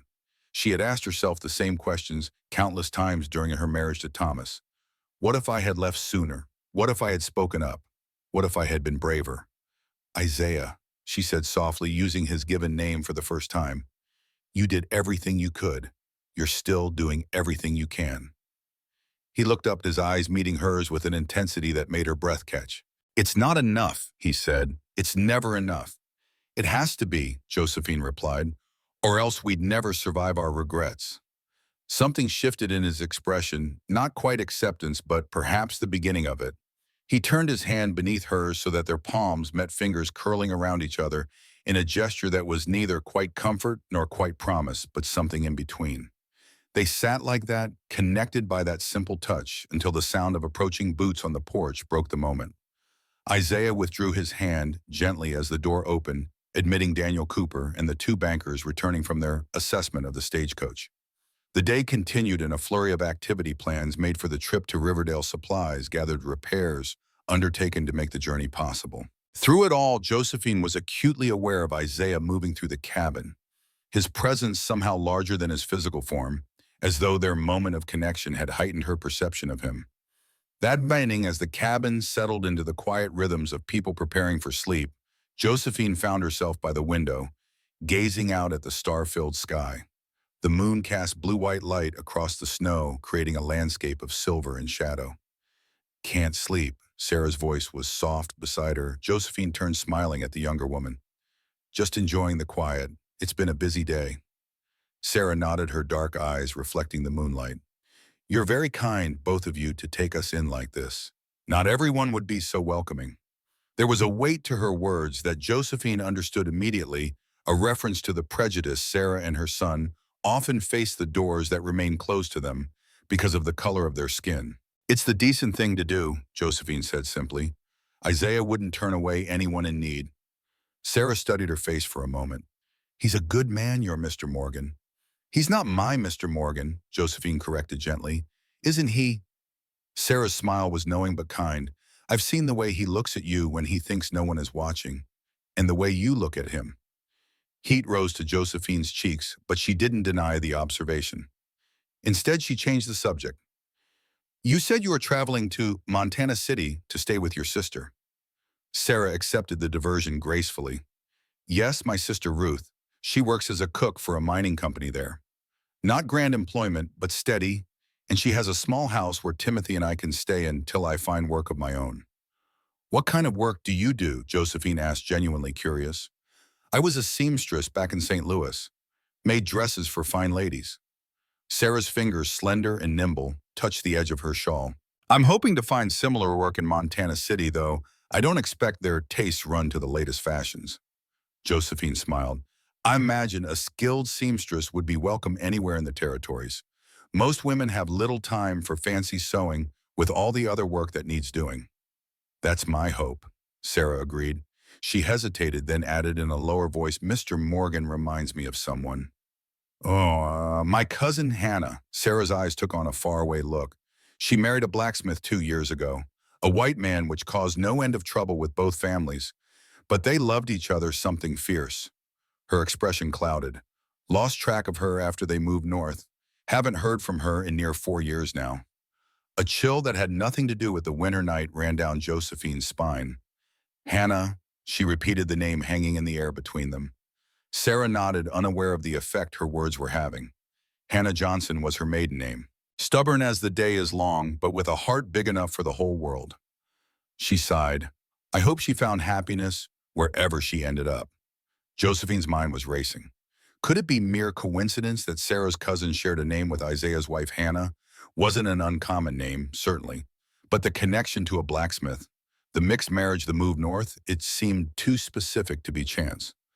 What did she look like? Josephine asked, trying to keep her voice casual. Your cousin. Beautiful, Sarah said immediately. Skin like polished walnut eyes that saw right through you. Hair she kept in braids wrapped around her head like a crown. She smiled at the memory. She was the smart one of all us cousins. Could read and write better than most white folks thanks to her mama being a teacher before the war. The description stirred something in Josephine, an image of the locket she had seen in Isaiah's wooden box, the lock of black hair tied with ribbon. Could Sarah Grant be related to Isaiah's Hannah? And if so, what would it mean to him to discover this connection, this living link to the wife he had lost? Before she could decide whether to share her suspicions, the door opened, admitting Isaiah and the driver from their last check on the animals for the night. The moment for revelation passed, and Sarah moved away to prepare Timothy's pallet for sleep. Josephine remained by the window watching Isaiah as he stomped snow from his boots and hung his coat by the door. His movements were efficient, controlled a man who had learned to inhabit as little space as possible despite his size. If Sarah's cousin was indeed Isaiah's Hannah, then the tragedy that had claimed her and Lily was even more complex than Josephine had realized. Not just the loss of a wife and child, but a family that had already faced obstacles simply for existing, that had made choices out of love that the world around them refused to accept. She thought of Blackwood's visit, his barely concealed contempt for Isaiah, his predatory interest in her. Was there more to that history than she knew? Could Blackwood have had some connection to Hannah's death? The question swirled in her mind like snow in a gust of wind, obscuring clear sight, making patterns that dissolved as quickly as they formed. One thing was certain, the mystery of Hannah and Lily was deeper than she had first understood, and its resolution might bring either healing or fresh pain to a man who had already endured more than his share of suffering. The morning light brought clarity and decision. As Josephine moved about the cabin preparing breakfast for their guests, she resolved to speak with Isaiah about Sarah at the first opportunity. If there was even a chance that Sarah Grant was related to Hannah, he deserved to know. That opportunity, however, proved elusive. The day was consumed with preparations for the journey to Riverdale. Isaiah Daniel Cooper and the two bankers would leave the following morning, taking advantage of the clear weather. The driver, Holloway, would remain behind until his arm healed enough for him to handle a team again. Sarah and Timothy would also stay at the homestead, as the boy was still weak from his injury and Sarah's ankle needed more time to heal. Isaiah spent most of the day outside readying the wagon, checking the trail conditions, and ensuring the horses were fit for the journey. When he did come inside, he was surrounded by others, making it impossible for Josephine to speak with him privately.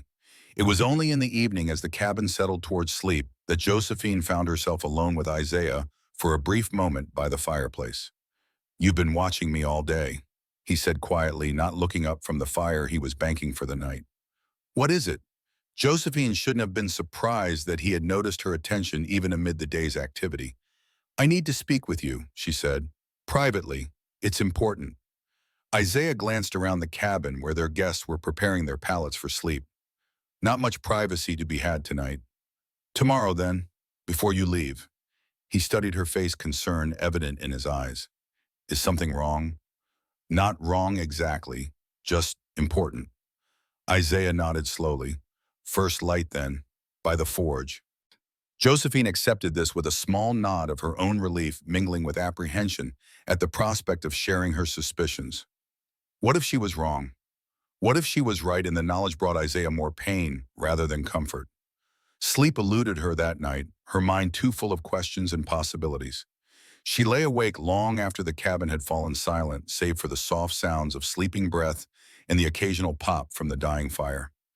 In the darkest hour before dawn, she rose quietly and dressed, wrapping her shawl tightly around her shoulders before slipping outside. The cold hit her like a physical blow, stealing her breath for a moment.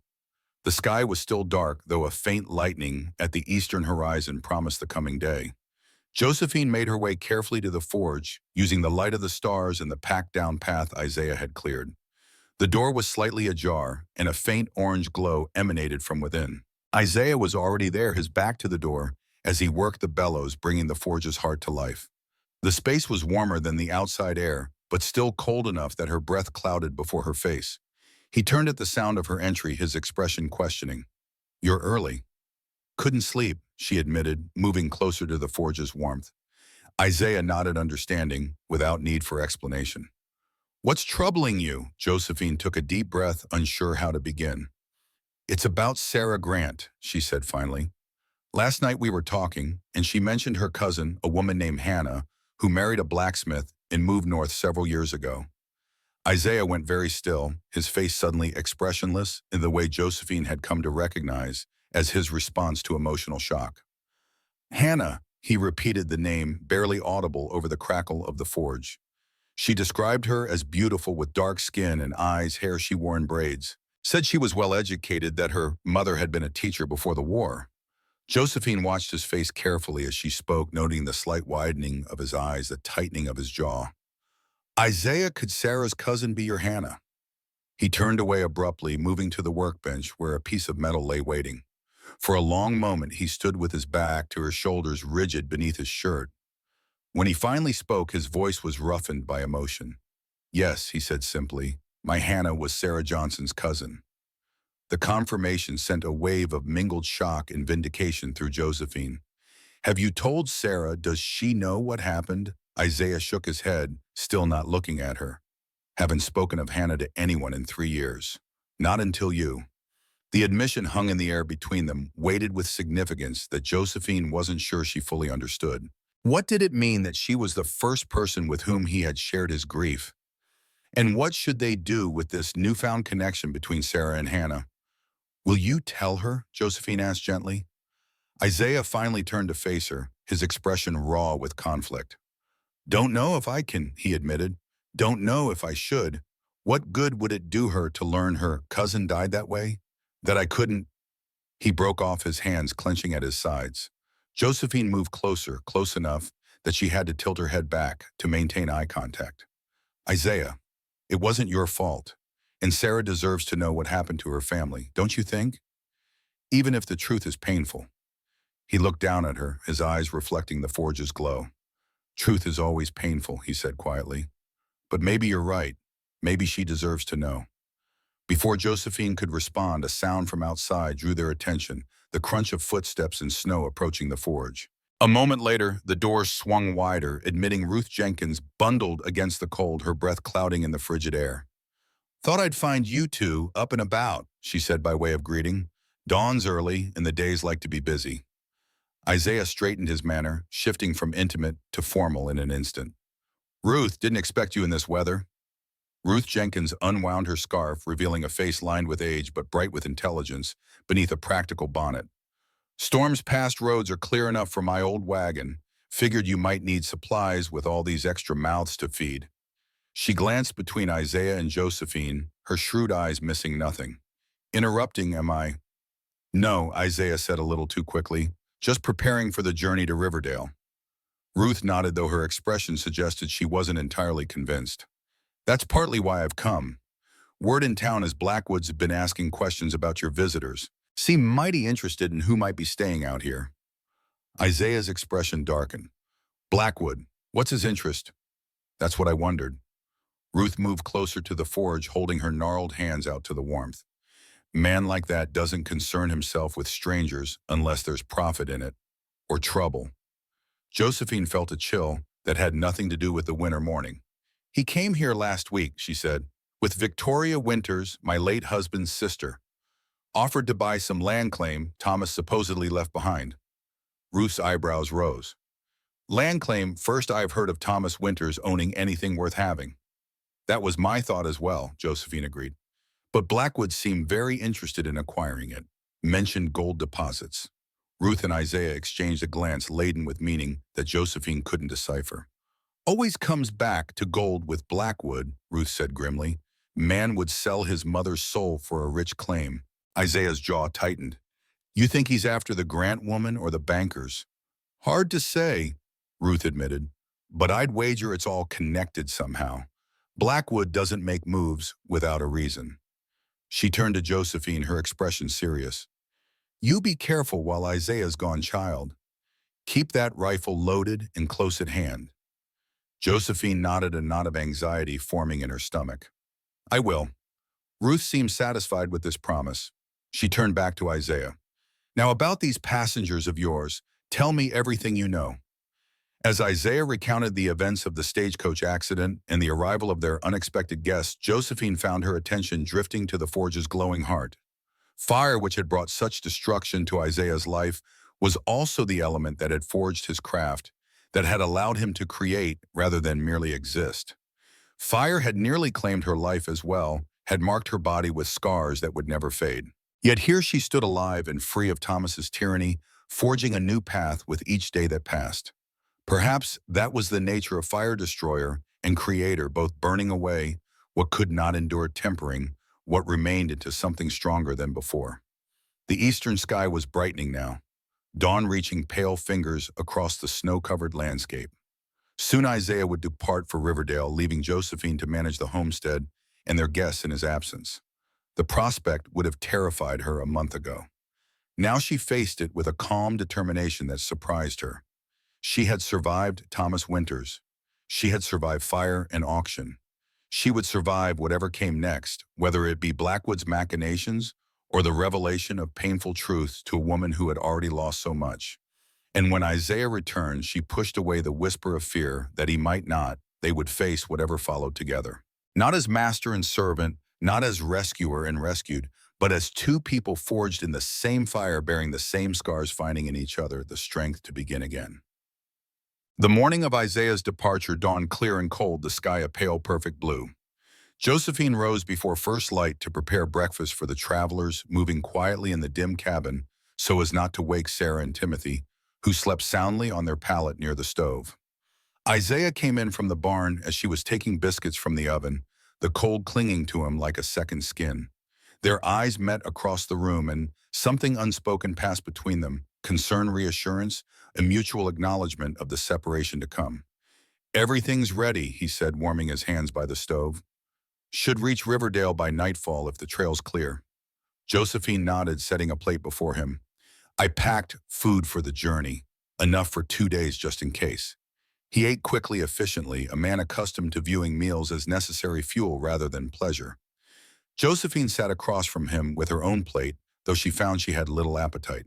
The silence between them was comfortable but charged with things unsaid. 3 days, Isaiah said, finally pushing his empty plate away. 4 at most. Depends on how long it takes to arrange for the stagecoach to be recovered. "We'll be fine," Josephine assured him, understanding his unspoken concern. "The pantry is full, the woodpile stocked. Sarah and Timothy are good company." Isaiah nodded, but his eyes remained troubled.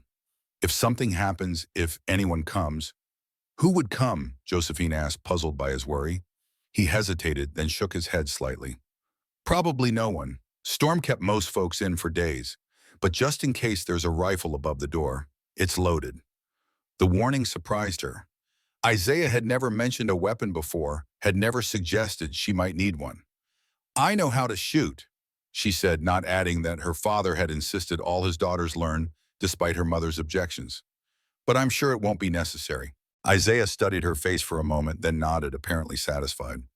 "Ruth might come by if the weather holds. She checks when I'm away." "I'll welcome her if she does," Josephine said, remembering the older woman's kindness during her visits. The others began to stir, then Sarah helping Timothy dress the bankers gathering their papers, Daniel Cooper making final checks of their provisions. The quiet intimacy of early morning gave way to the bustle of departure. Outside the wagon stood ready hitched to Isaiah's strongest horses. The sun had just crested the eastern mountains, setting the snow-covered landscape ablaze with light, so intense it hurt the eyes. Breath clouded in the frigid air as the men loaded the last of their gear. Josephine stood on the porch watching the preparations with Sarah and Timothy beside her. The boy was disappointed at being left behind, but had been mollified by Isaiah's promise to show him the forge upon his return.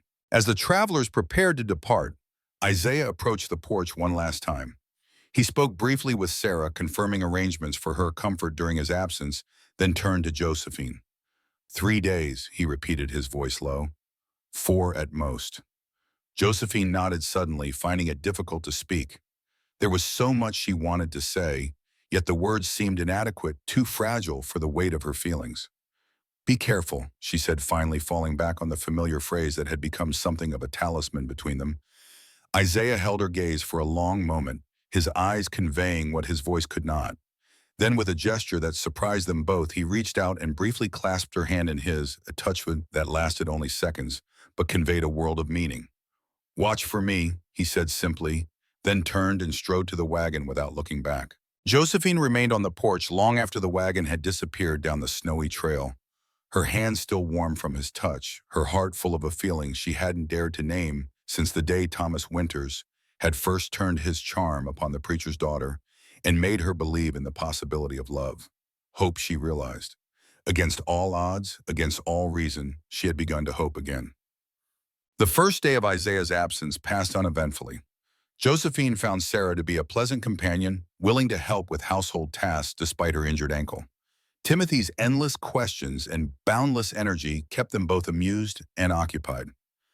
"You're very patient with him," Sarah observed, as they sat mending by the fire that evening, Timothy having finally succumbed to sleep. "Most people find his curiosity exhausting." Josephine smiled, glancing at the boy's peaceful face. "I like children," she said simply. "I always thought I'd have my own someday." The admission surprised her. It had been years since she had allowed herself to think of the children she might have had, the family that Thomas's cruelty had denied her. Sarah seemed to sense the shadow that crossed Josephine's face. "You still could," she said gently. "You're young yet." Josephine's hand moved unconsciously to the burn scar on her neck. "Perhaps," she said, though she didn't believe it. Who would want a woman scarred as she was with a past like hers? Sarah watched her with perceptive eyes. "Mr. Morgan seems a good man," she said carefully, kind despite his gruff manner. Josephine felt warmth rise to her cheeks at the implication. "He is a good man," she agreed, keeping her tone neutral. "I'm fortunate he offered me a position here." Sarah murmured, her expression thoughtful. "It seems to me there's more than good fortune at work here. The way he looks at you—" "Sarah," Josephine interrupted, uncomfortable with the direction of the conversation. "Mr. Morgan and I have an arrangement that suits us both. That's all." Sarah smiled, not pressing the point, but clearly unconvinced. "If you say so, Josephine. But I've seen the way you look at him, too." Josephine had no response to that, for she could not honestly deny it. Instead, she changed the subject, asking Sarah about her plans once she reached Montana City. But long after they had retired for the night, Sarah's words echoed in her mind, along with the memory of Isaiah's eyes as he had held her hand before departing. The second day brought a change in the weather. Clouds rolled in from the west, heavy and gray, bringing with them a damp chill that penetrated the cabin despite the blazing fire. By midday, a fine, sleety rain had begun to fall, coating the snow with a treacherous glaze of ice.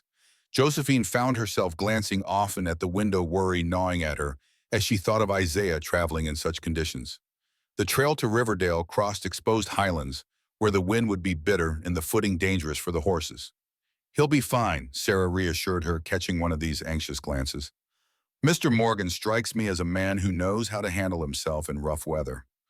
Josephine nodded, though her concern remained. "It's not just the weather," she admitted. "Riverdale, it holds difficult memories for him." Sarah nodded, understanding. "The past can be a heavy burden to carry alone." "He's carried it alone for 3 years," Josephine said softly. "His wife and daughter died in a fire. He believes it wasn't an accident, but no one would listen." Sarah's eyes widened with sympathy. How terrible. No wonder he seemed so contained, as if holding himself together by force of will. Josephine had never thought of it that way, but the description was apt. Isaiah did move through the world like a man who had learned to control every aspect of himself to keep a tight rein on his emotions unless they overwhelm him. "He blames himself," she explained, "for not being there when the fire started, for not saving them." Sarah sighed, her own face shadowed by memory. "Guilt is the ghost that haunts us longest," she said. "My Edward, he fell ill so suddenly. Pneumonia. I was with him every moment, did everything the doctor ordered, but still," her voice caught. "For months afterward, I convinced myself there must have been something else I could have done. Some sign I missed." Josephine reached out to squeeze the younger woman's hand, a gesture of shared understanding. "How did you make peace with it?" she asked, genuinely wanting to know. Sarah considered the question. "I'm not sure I have entirely," she admitted. "But one day I realized that my guilt wasn't honoring Edward's memory. It was diminishing it, reducing our life together to those final terrible days." She paused, her eyes distant with remembrance. "So I try instead to honor the love we had by living fully by raising Timothy to know joy as well as sorrow." The wisdom in Sarah's words struck Josephine deeply. She thought of Isaiah, of how he had sequestered himself on this remote homestead, how he slept in the barn rather than face the memories that haunted the walls of a home. Was that truly honoring Hannah and Lily? Or was it, as Sarah suggested, diminishing the life they had shared to the tragedy of its ending? Their conversation was interrupted by a knock at the door. 3 sharp raps that startled them both. Timothy, who had been playing quietly with a set of wooden animals Isaiah had carved for him, looked up in alarm. Who could that be in this weather? Sarah wondered, reaching for her son. Josephine rose, a flutter of unease in her stomach. "Stay here," she instructed, moving to the door. She remembered Isaiah's warning and his mention of the rifle above the lintel. Surely it wouldn't be needed, but she slid it from its place and held it ready as she opened the door a cautious few inches. The man on the porch was unfamiliar, young, perhaps 30, with a neatly trimmed beard and eyes that took in the rifle in her hands without surprise. "Mrs. Winters?" he inquired politely, removing his hat despite the sleet falling around him. "I'm Franklin Cooper. I was traveling with Mr. Morgan and the others to Riverdale, but I've been sent back with a message." Josephine lowered the rifle slightly, still wary. Mr. Cooper, Daniel Cooper, was the stagecoach man who came with the others. The man nodded. "My brother. May I come in? The message is of some importance, and I'm half frozen out here." Josephine hesitated, then stepped back, allowing him entry, but keeping the rifle ready. Franklin Cooper entered, stomping snow and ice from his boots before moving toward the fire with an appreciative sigh. "Thank you," he said, holding his hands out to the warmth. Nasty weather for traveling. Sarah had risen, positioning herself protectively in front of Timothy. "What message do you bring, Mr. Cooper? Is everyone all right?" Cooper turned, his manner becoming more formal. "The party is safe, yes. They reached the halfway point to Riverdale before the weather turned. Mr. Morgan sent me back with this." He reached into his coat and withdrew a folded piece of paper, which he handed to Josephine. She opened it carefully, recognizing Isaiah's bold, slanting handwriting. "Josephine, weather turning bad. Stopping at Miller's Station tonight. Cooper returning with news from Riverdale that couldn't wait. Trust him. He knows about Hannah. Keep everyone inside until I return." Isaiah Josephine looked up from the note studying Cooper with new eyes. You know about Hannah? She asked, her voice cautious. Cooper glanced at Sarah, then back to Josephine. I need to speak with you privately, Mrs. Winters. It concerns matters that Mr. Morgan would prefer remain confidential. Josephine considered this request, weighing the risks of trusting this stranger against the clear instruction in Isaiah's note. Finally, she nodded. Sarah, would you mind taking Timothy to the back room for a while? Mr. Cooper and I need to discuss some business. Sarah looked uncertain, but gathered Timothy and their few belongings, retreating to the small storage room that adjoined the main cabin. Once they were alone, Cooper's demeanor changed, becoming more alert, more focused. Mrs. Winters, my name is Franklin Cooper, and I'm an agent with the Federal Marshal's Office. I've been investigating Ezekiel Blackwood for the past year on charges of fraud, extortion, and murder. Josephine felt as though the floor had dropped away beneath her feet.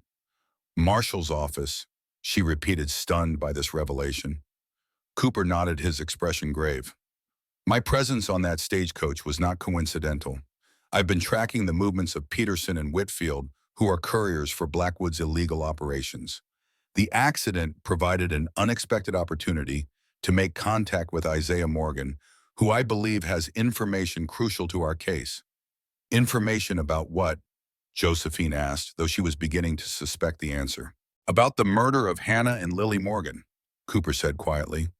We believe Blackwood was directly involved in their deaths, part of a pattern of eliminating obstacles to his business interests. Josephine sank into a chair, the rifle forgotten in her lap, as the pieces began to fall into place. That's why he came here, she murmured. Not just for the land claim, but because of Isaiah. Cooper nodded grimly. Blackwood has been trying to acquire property throughout this region, property that shows promise for gold mining. Morgan's homestead sits on land that Blackwood's surveys indicate might be particularly valuable. He paused, his expression darkening. But there's more to it than that. There's a personal element to Blackwood's vendetta against Morgan. Because of Hannah, Josephine said, the truth dawning with terrible clarity. Because she was a woman of color who married a white man. Cooper's eyebrows rose slightly. You know about Mrs. Morgan's heritage, then? I've pieced it together, Josephine admitted. And Sarah Grant, she's Hannah's cousin, though she doesn't know what happened to her yet. Cooper absorbed this information with a nod. That complicates matters, but it might also provide additional testimony if she knew Hannah well. He leaned forward, his manner intense. Mrs. Winters, I need your help. Morgan is reluctant to pursue legal channels. He doesn't trust the authorities after they dismissed his suspicions 3 years ago. But with new evidence and the weight of the Marshal's office behind the investigation, we could finally bring Blackwood to justice. What evidence? Josephine asked, her mind racing to keep up with these revelations. Financial records linking Blackwood to payments made to known arsonists in the region. Witness statements about threats made against the Morgans. And most damning, a testimony from a former employee of Blackwood's who overheard him giving explicit orders regarding the Morgan home on the night of the fire.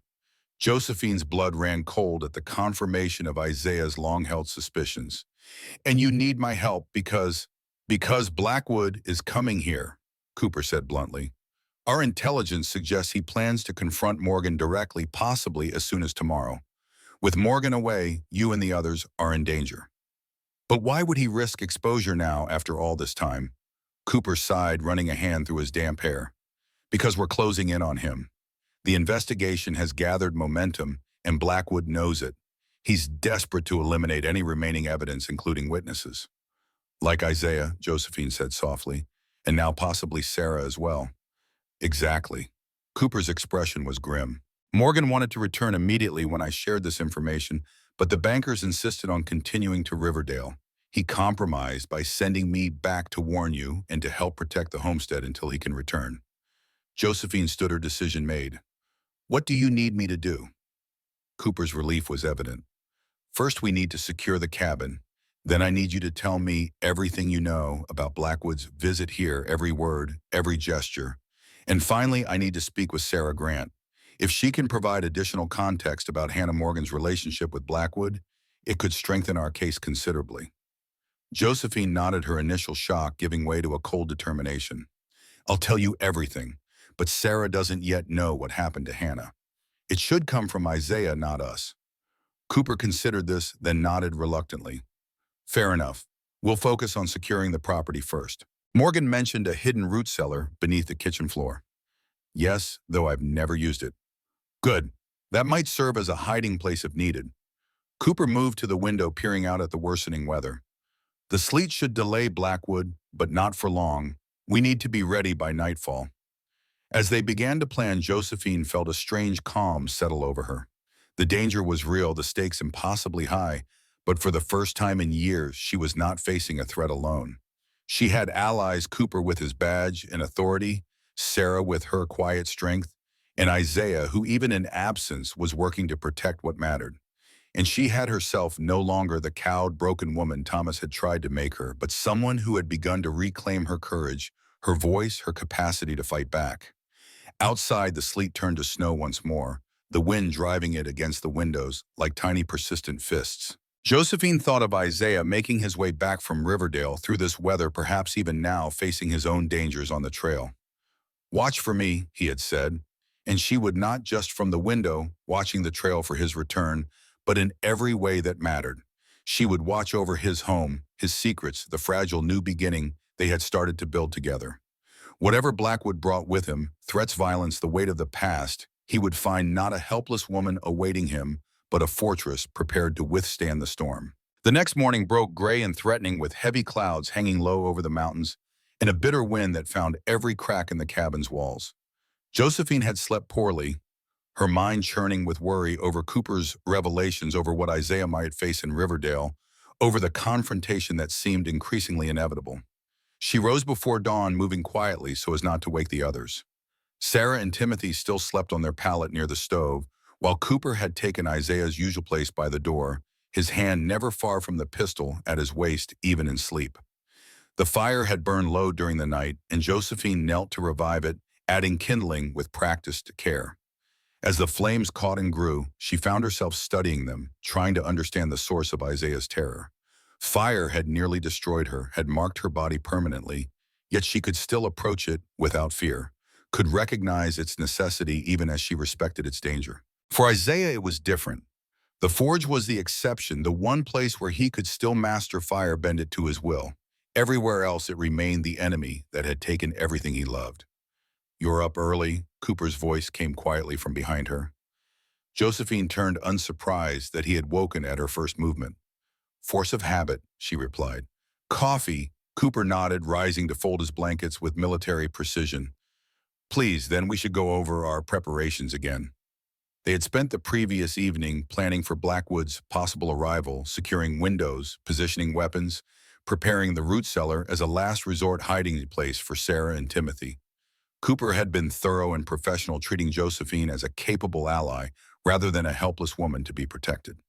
It was a novel experience, being consulted rather than commanded, having her suggestions considered with respect. Even more surprising was how naturally she had stepped into the role, drawing on strengths she had forgotten she possessed. As they drank their coffee at the table, Cooper updated her on his plans. "I'll make a circuit of the property at first light, check for any signs of approach. The snow will make tracks easy to spot." "What do you think Blackwood will do?" Josephine asked. "Come himself or send men," Cooper considered. "If it were purely business, he'd send men, but this feels personal to him, his vendetta against Morgan, his interest in you. I think he'll come himself, probably with hired muscle for backup. How many? 2, maybe 3. Any more would attract attention even out here." Cooper's gaze was assessing. "You handle a rifle well." It wasn't a question, but Josephine answered anyway. "My father insisted all his daughters learn. Said a woman alone in the territories needed to protect herself." She smiled faintly at the memory. "My mother was scandalized, but she didn't overrule him. Your father was a wise man." "Yes," Josephine agreed softly, "though I didn't always appreciate it at the time." They lapsed into silence, each lost in their own thoughts, as the gray dawn light gradually filled the cabin. Sarah stirred on her pallet, then sat up automatically, checking Timothy before registering the 2 figures at the table. "Is everything all right?" she asked, noting their serious expressions. Cooper and Josephine exchanged a glance, a silent debate over how much to share. Finally, Josephine nodded, making the decision. "Sarah, there's something you should know," she said gently. "It's about your cousin Hannah." Sarah's eyes widened and she rose to join them at the table, pulling her shawl tight around her shoulders. Hannah, what about her? Josephine took a deep breath. 3 years ago, Hannah and her daughter Lily died in a fire at their home near Redemption Valley. The color drained from Sarah's face. No, she whispered. Not Hannah. She was so careful, so... It wasn't an accident. Cooper interjected, his voice level but compassionate. The fire was deliberately set on the orders of Ezekiel Blackwood. Sarah's hand flew to her mouth, her eyes filling with tears. Blackwood. The banker, confusion warred with grief on her face. But why? What did Hannah ever do to him? Josephine reached across the table to take Sarah's hand. Hannah's husband was Isaiah Morgan. For a moment, Sarah simply stared at her, uncomprehending. Then understanding dawned, followed swiftly by shock. Mr. Morgan, but that would mean... She trailed off, putting the pieces together. Hannah married a white blacksmith. Isaiah Morgan is a white blacksmith. They moved north. Her voice caught on, and I've been here in their home talking about her without knowing. Isaiah didn't tell you because the memory is still too painful, Josephine had explained. He only confirmed it to me yesterday when I shared what you had told me about your cousin. Sarah wiped tears from her cheeks, visibly struggling to absorb this revelation. But why would Blackwood want them dead? What possible reason could he have? Cooper leaned forward, his manner shifting subtly to that of a lawman presenting evidence. Blackwood had multiple motives. First, there is the land. Morgan's homestead sits on a site that Blackwood's surveys indicated might contain gold deposits. Hannah and Morgan refused to sell. But that's not enough reason to kill someone, Sarah protested.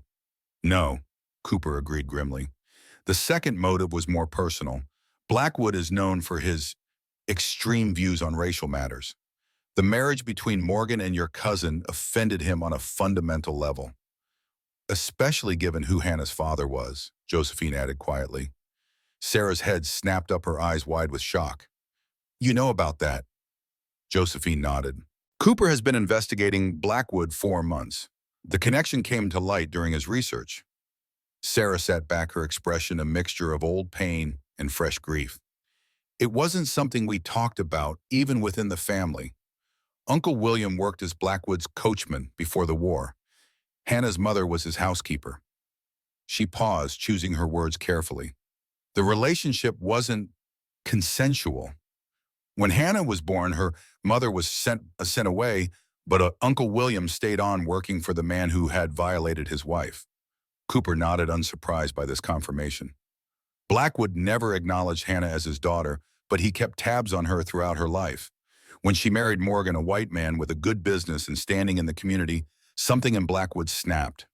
The very existence of their marriage, of their child, was an affront to everything he believed about the natural order of things.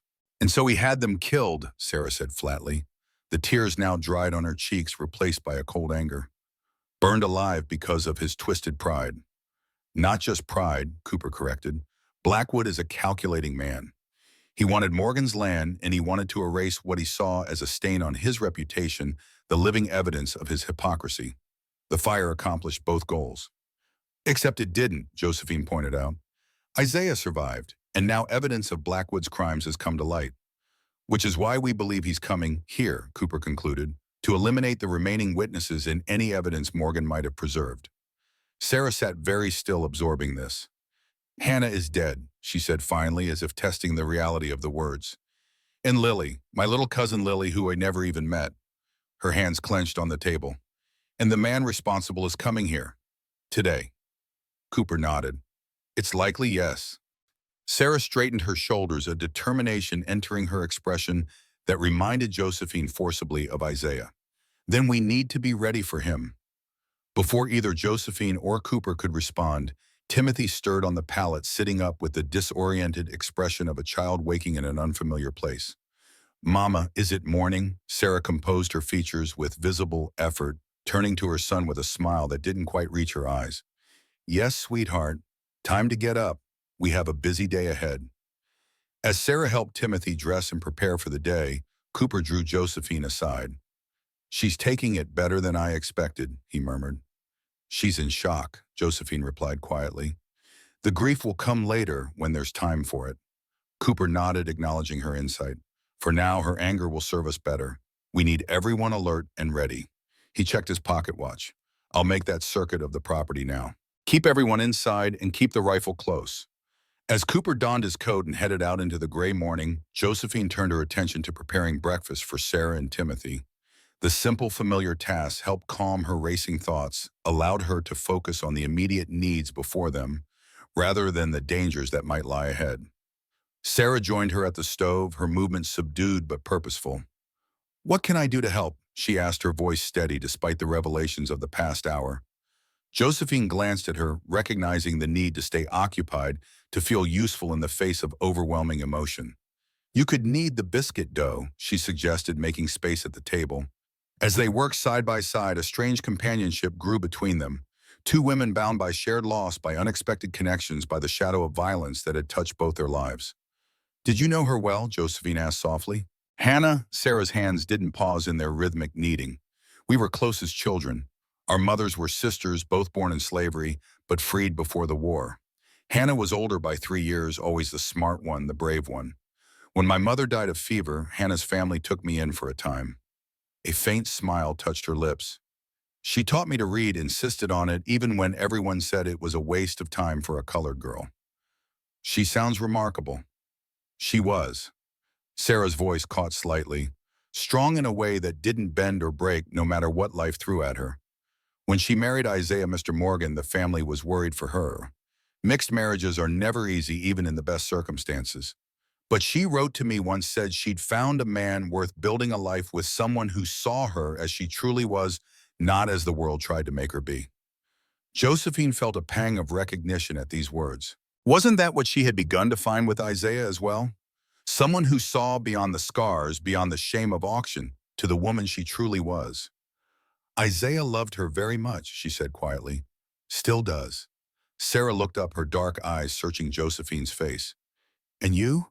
How do you feel about him?" The directness of the question caught Josephine off guard. She hesitated, then answered with a honesty that surprised her. "I care for him more than I thought possible after Thomas." "Does he know?" Josephine shook her head slightly.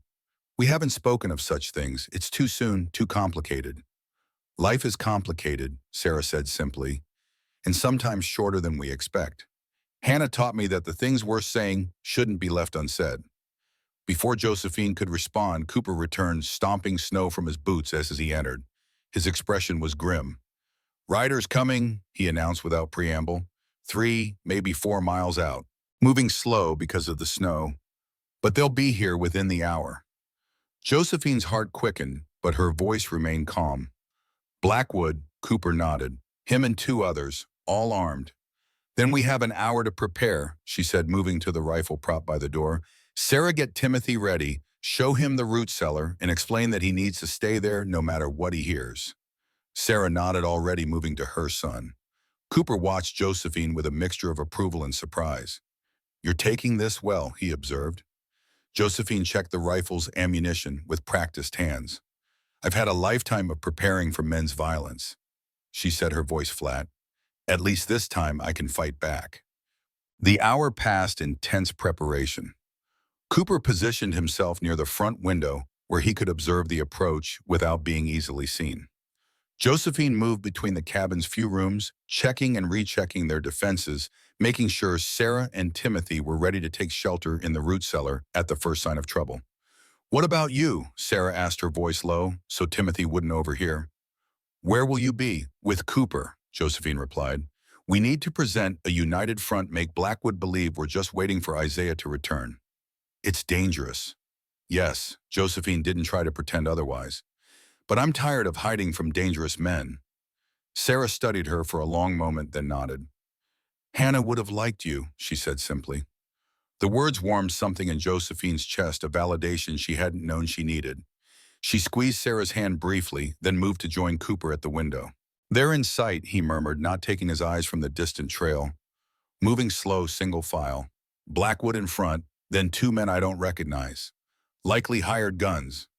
Josephine peered past him. 3 dark figures on horseback were indeed approaching, still distant, but unmistakable against the white landscape. "What's the plan?" "Let them come to us," Cooper said. If possible, I want to take Blackwood alive. His testimony could bring down his entire operation. But the men with him are likely to shoot first and ask questions never. So we need to separate Blackwood from his protection, Josephine concluded. Cooper glanced at her with newfound respect. Exactly. If we can get him inside alone, or at least away from his men, we stand a better chance. They watched in tense silence as the riders drew steadily closer. When they were perhaps half a mile away, Cooper turned to Josephine. Get Sarah and the boy into the cellar now, he instructed. Then come back and stand visible in the doorway when they arrive. Your presence might make Blackwood lower his guard. He won't expect a woman to be a threat. It was a calculation that Thomas had made, as well Josephine thought, as she hurried to help Sarah and Timothy into their hiding place. Men like Blackwood and Thomas saw women as objects to be controlled, not adversaries to be feared. That blindness might prove useful now. The root cellar was accessed through a trap door in the kitchen floor, normally hidden beneath a small rug. The space below was cramped but dry-lined with shelves holding preserves and root vegetables. Timothy regarded it with a child's mixture of fear and excitement. Like a secret fort, Josephine told him, helping him down the steep steps. But you must be very quiet no matter what you hear. Can you do that? Timothy nodded solemnly. I'll be brave like Pa was. Sarah followed him down, a blanket and lamp in hand. Before Josephine closed the trap door, Sarah caught her eye. Be careful, she whispered, and remember what I said about things worth saying. Josephine nodded, then closed the trap door and replaced the rug, making sure it lay flat and undisturbed. She checked her appearance quickly in the small mirror, by the wash basin, straightening her dress, smoothing her hair, making herself look as unthreatening as possible. A mask, she thought, not unlike the one she had worn for years with Thomas. The dutiful wife, the submissive woman. But this time the deception served her purpose, not her subjugation. Cooper was still at the window when she returned. They've stopped at the edge of the clearing, he reported, talking among themselves. Blackwood's pointing to the barn, probably noting that Morgan's wagon is gone. So they know he's not here, Josephine said. Looks that way. They're moving again, coming straight for the cabin now. Cooper stepped back from the window, positioning himself against the wall, where he wouldn't be immediately visible from the doorway. Remember, let Blackwood do the talking. Appear nervous, uncertain. The more he underestimates you, the better. Josephine nodded, taking her position near the door. She placed the rifle just out of sight, behind a chair close enough to reach if needed, but not immediately threatening. The sound of approaching hoofbeats grew louder, then stopped. A moment later, boots crunched in the snow, and a knock came at the door, 3 sharp raps that seemed to echo in the tense silence of the cabin. Josephine took a deep breath, then opened the door. Ezekiel Blackwood stood on the porch, his tall figure silhouetted against the gray winter day. Behind him, 2 men remained, mounted, their hands resting casually near holstered pistols. Mrs. Winters, Blackwood greeted her, removing his hat with exaggerated courtesy. What a pleasure to find you at home. I trust you're well. Mr. Blackwood, Josephine acknowledged, keeping her voice carefully neutral. This is unexpected. Is it? His smile didn't reach his cold eyes. I thought perhaps after our last conversation you might have reconsidered my offer. Josephine feigned confusion. Your offer? Regarding the land claim, my dear, and the possibility of a more advantageous arrangement for your future. He glanced past her into the cabin. I see Morgan is absent. How fortunate. We can speak freely. Josephine hesitated, then stepped back. Won't you come in? It's cold to be standing in the doorway. Blackwood's smile widened slightly. How hospitable of you. I think I will. He turned to his men. Wait here. This won't take long. The men nodded, their eyes watchful as Blackwood stepped into the cabin. Josephine closed the door behind him, her heart pounding despite her outward calm. Blackwood surveyed the room with the proprietary air of a man already claiming ownership. Quaint, he remarked. Morgan's always had simple tastes, unlike his wife, who had rather grander ambitions. The deliberate mention of Hannah sent a chill through Josephine. I wouldn't know, she said, moving to stand near the chair, concealing the rifle. Mr. Morgan speaks little of personal matters. Does he indeed? Blackwood removed his gloves, setting them on the table along with his hat. A reticent man, our blacksmith, especially regarding matters he'd rather not explain. like the unfortunate demise of his mixed-blood wife and their mongrel child. The crude words spoken so casually ignited a fury in Josephine that she struggled to contain. "What do you want, Mr. Blackwood?" she asked, her voice remarkably steady despite the rage burning beneath. "The same thing I wanted during our last meeting," he replied, moving to warm his hands by the fire. "The deed to the Pierce land claim and an end to your association with Isaiah Morgan." "And why would I agree to either?" Blackwood turned, fixing her with a calculating stare. "Because, my dear Mrs. Winters, your position is even more precarious than you realize. Your husband didn't just leave debts and a worthless land claim. He left evidence of criminal activities, fraud, theft, possibly worse. Evidence that could taint his widow by association." "What evidence?" Josephine asked, genuinely confused. Thomas had been many things: a drunkard, a gambler, a brutal husband, but she had never known him to be involved in serious crimes. "Documents in his personal effects," Blackwood said smoothly. "Letters, financial records. The sheriff is holding them, pending further investigation. But as a friend of the court, I could ensure they never see the light of day if we reach an understanding." It was a lie. Josephine was certain of it. Thomas had left nothing behind but debts and bitter memories. Blackwood was bluffing, trying to manipulate her with non-existent threats. "That's very considerate," she said carefully. "But I'm afraid I don't have the deed to any land. If such a claim exists, it would be with Thomas's papers at the bank." "At my bank," Blackwood corrected, a hint of impatience entering his voice, "where I've searched thoroughly and found no such deed, which leads me to believe that Thomas entrusted it to you for safekeeping. If he did, he never told me about it." This at least was absolute truth. Blackwood studied her face, apparently weighing her sincerity. "Perhaps not explicitly," he conceded. "Thomas was not known for his forthrightness, especially with women. But I believe the deed exists, and I believe it's here somewhere in this cabin." Josephine's confusion must have shown on her face, because Blackwood's expression softened into something almost paternal, a mask as carefully constructed as her own. "My dear, you don't even realize what you're sitting on, do you? This entire region is laced with gold veins. Morgan's property, the Pierce claim, they're all part of a deposit that could rival the strikes in California. I've spent years quietly acquiring the surrounding lands piece by piece. These two parcels are all that remain." Understanding dawned. It wasn't just Hannah and Isaiah's marriage that had enraged Blackwood. It was their refusal to sell land that might make him even wealthier than he already was. "So that's why you had them killed," she said, the words escaping before she could stop them. Blackwood went very still. "I beg your pardon." Josephine knew she had made a tactical error, had revealed too much, but it was too late to retreat. "Hannah and Lily Morgan," she said, lifting her chin. "You had them killed because Isaiah wouldn't sell this land."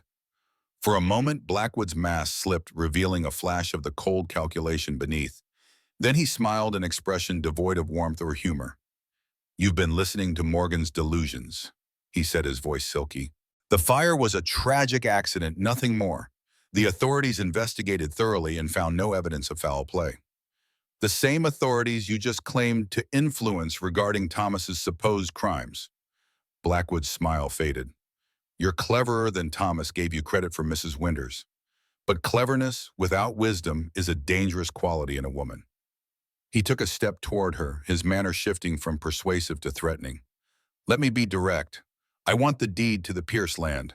I want Morgan's property. And I will have them one way or another." "Even if it means more deaths," Josephine challenged, standing her ground despite the fear coursing through her. "Even then," Blackwood agreed, dropping all pretense. "Life is cheap in the territories, Mrs. Winters. Accidents happen every day. Fires, falls, wild animal attacks. No one questions too deeply when a reclusive blacksmith and his house guest meet with misfortune in the wilderness." The threat was unmistakable. Josephine's hand inched closer to the concealed rifle as she maintained eye contact with Blackwood. "Is that what happened to your 3 wives? Accidents?" Blackwood's face darkened with anger. "You tread on dangerous ground, woman." "So do you," came Cooper's voice from the corner where he had remained hidden. He stepped forward, his badge glinting in the firelight, his pistol aimed steadily at Blackwood's chest. "Ezekiel Blackwood, I'm Deputy Marshal Franklin Cooper. You're under arrest for the murders of Hannah and Lily Morgan, conspiracy to commit arson fraud, and threatening a federal witness. Blackwood's shock was genuine, his composure cracking for the first time. Federal Marshal, what is the meaning of this? It means your empire is crumbling, Blackwood, Cooper said coldly. We have witnesses, documents, financial records tracing payments to the men who set the Morgan fire. It's over. For a moment, Blackwood seemed to deflate, the reality of his situation sinking in.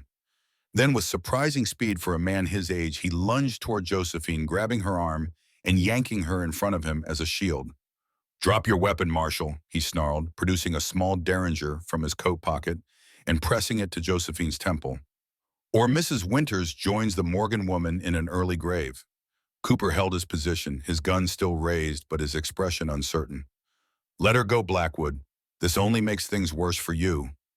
I think not, Blackwood replied, backing toward the door with Josephine still firmly in his grasp. My men are outside. Once they understand the situation, your badge won't be worth the metal it's stamped from. Josephine remained still, her mind racing. The derringer pressed painfully against her skull, Blackwood's arm like an iron band around her waist. Through the window she could see his men still mounted, alert, but unaware of the confrontation inside. What's your plan? She asked, her voice steadier than she felt. Kill a federal marshal and a witness, then ride away. The law will hunt you to the ends of the earth. The law is an inconvenience, nothing more, Blackwood hissed in her ear. Men like me make our own justice. As they neared the door, a new sound cut through the tension, hoofbeats approaching fast, the unmistakable rhythm of a horse being pushed to its limit. Blackwood hesitated, his grip on Josephine loosening fractionally as he glanced toward the window. It was all the opening she needed. With a swift, decisive movement, Josephine drove her elbow hard into Blackwood's ribs, simultaneously ducking away from the derringer. The gun discharged with a deafening crack, the bullet splintering wood near the ceiling as she twisted free of his grasp. Cooper surged forward, tackling Blackwood to the floor as the door burst open. Isaiah stood in the doorway, snow-covered and wild-eyed, his face a mask of fury as he took in the scene before him. Josephine, he called, his voice hoarse with fear. I'm all right, she assured him, backing away from Blackwood and Cooper, who were struggling on the floor. Help Cooper. Isaiah didn't hesitate. He crossed the room in 2 strides and hauled Blackwood up by his collar, slamming him against the wall with enough force to knock the breath from the older man's lungs. The derringer clattered to the floor, where Cooper quickly retrieved it. You, Isaiah growled, his face inches from Blackwood's. You miserable murdering. Isaiah, did Cooper interrupted sharply. I need him alive and unharmed for trial. For a moment it seemed Isaiah might ignore this, might exact the vengeance he had dreamed of for 3 long years. His hands tightened on Blackwood's collar, his knuckles white with strain. Then with visible effort he released the banker and stepped back. He's all yours, Marshal, Isaiah said, his voice rough with suppressed emotion. Just make sure he hangs for what he did. Cooper nodded grimly, producing handcuffs from his coat pocket. Oh, he will. The evidence is overwhelming, and now we can add assault and attempted murder of a federal witness to the charges. As Cooper secured Blackwood's wrists, the banker's shock gave way to a cold, calculating hatred. This isn't over, Morgan, he spat. My reach extends far beyond these mountains. You think a trial will bring justice? There are judges in my pocket, governors, who owe me favors. Not anymore, Cooper said, tightening the cuffs with perhaps more force than necessary. Your accounts are frozen, your associates under investigation. The governor himself authorized this arrest after reviewing the evidence. Blackwood's face went slack with genuine fear for the first time. Before he could respond, a commotion outside drew their attention. Shouts, the sound of a scuffle, then a single gunshot. Isaiah moved to the window, peering out cautiously. Your men are being arrested, he told Cooper. Looks like the sheriff and some deputies. Cooper nodded. I sent word before I came here. Backup in case things went wrong. Outside, Blackwood's hired guns were indeed being taken into custody by several men wearing badges. The fight had gone out of them quickly once they realized they were outnumbered and outgunned. With the immediate danger past, Josephine's knees suddenly felt weak. She sank into a chair, the delayed reaction to the confrontation hitting her all at once. Isaiah was at her side in an instant, kneeling beside her, his large hands gentle as they checked her for injury. Are you hurt? He asked, his eyes searching her face with an intensity that made her breath catch. No, she assured him. Just shaken. She managed a weak smile. It's not every day I have a gun to my head. Isaiah didn't return the smile, his expression grave, as he reached up to touch her temple where the derringer had pressed. If anything had happened to you. But it didn't, she said softly. I'm all right, we all are. The trap door to the root cellar creaked open, then Sarah's worried face appearing as she peered into the room. Is it safe? She asked, her eyes widening at the sight of Blackwood in handcuffs and Isaiah kneeling beside Josephine. It's safe, Cooper confirmed. You and the boy can come out now. Sarah emerged, helping Timothy up the steep steps. The boy's eyes were wide with excitement and fear as he took in the scene before him. Did the bad men come? He asked in a stage whisper. Yes, his mother answered, but they're going away now for a very long time. Blackwood's gaze sharpened as he looked at Sarah, recognition dawning in his eyes. You, he said softly. Sarah Johnson, Hannah's little cousin. Sarah straightened, meeting his gaze without flinching. Sarah Grant now, and yes, Hannah was my cousin, my family. Family? Blackwood repeated, a sneer twisting his features. What would you know of family? Girl, you're kind. That's enough, Cooper interrupted sharply, giving Blackwood a none too gentle shove toward the door. Save your vitriol for the judge. I'm sure he'll be fascinated by your views on race and family. As Cooper marched Blackwood outside to join his men in custody, a heavy silence fell over the cabin. Isaiah remained kneeling beside Josephine's chair, his hand now resting lightly on hers. Sarah stood with Timothy by the root cellar, her expression a complex mixture of grief, anger, and relief. Is it really over? Josephine asked quietly. Isaiah looked up at her, then at Sarah, his gaze lingering on this unexpected link to his past to Hannah. Not entirely, he said honestly. There will be a trial, testimony to give, old wounds reopened. But Blackwood will face justice. Sarah said not a question, but a statement of determination. Yes, Isaiah agreed, rising to his full height. For Hannah, for Lily, for all the lives he's destroyed. Timothy, sensing the gravity of the moment, but not understanding it, tugged at his mother's skirt. Mama, who's Hannah and Lily? Sarah knelt to her son's level, her expression softening. Hannah was my cousin's sweetheart. Your family too. And Lily was her little girl. She glanced up at Isaiah, seeking permission before continuing. Mr. Morgan was Hannah's husband, Lily's father. Timothy's eyes widened as he looked at Isaiah with newfound wonder. So your family? The question hung in the air, simple yet profound in its implications. Isaiah seemed momentarily at a loss for words, his stoic demeanor cracking to reveal the vulnerable man beneath. Yes, he said finally, his voice rough with emotion. I suppose I am. The next hours passed in a blur of activity. The sheriff and his deputies took statements from everyone, documenting the confrontation with Blackwood and the events leading up to it. Cooper provided the broader context of his investigation, while Isaiah confirmed the details of the fire 3 years earlier that had claimed Hannah and Lily. Through it all, Josephine moved about the cabin in a state of numb efficiency, preparing food, tending to Timothy, supporting Sarah as she relived the shock of learning her cousin's fate. It was easier somehow to focus on these practical tasks than to process the enormity of what had happened or to contemplate what might come next. By late afternoon, the law enforcement contingent had departed, taking Blackwood and his men to face justice in Helena. Cooper remained behind temporarily, needing to coordinate with Isaiah regarding their testimony at the upcoming trial. As the two men sat at the table reviewing documents and statements, Josephine took the opportunity to step outside for a moment of solitude. The day had turned clear and cold, the earlier clouds giving way to a sky of brilliant blue. The sun, already low on the horizon, cast long shadows across the snow-covered yard, painting the white landscape in shades of gold and lavender. She drew her shawl tighter around her shoulders, breathing deeply of the crisp air.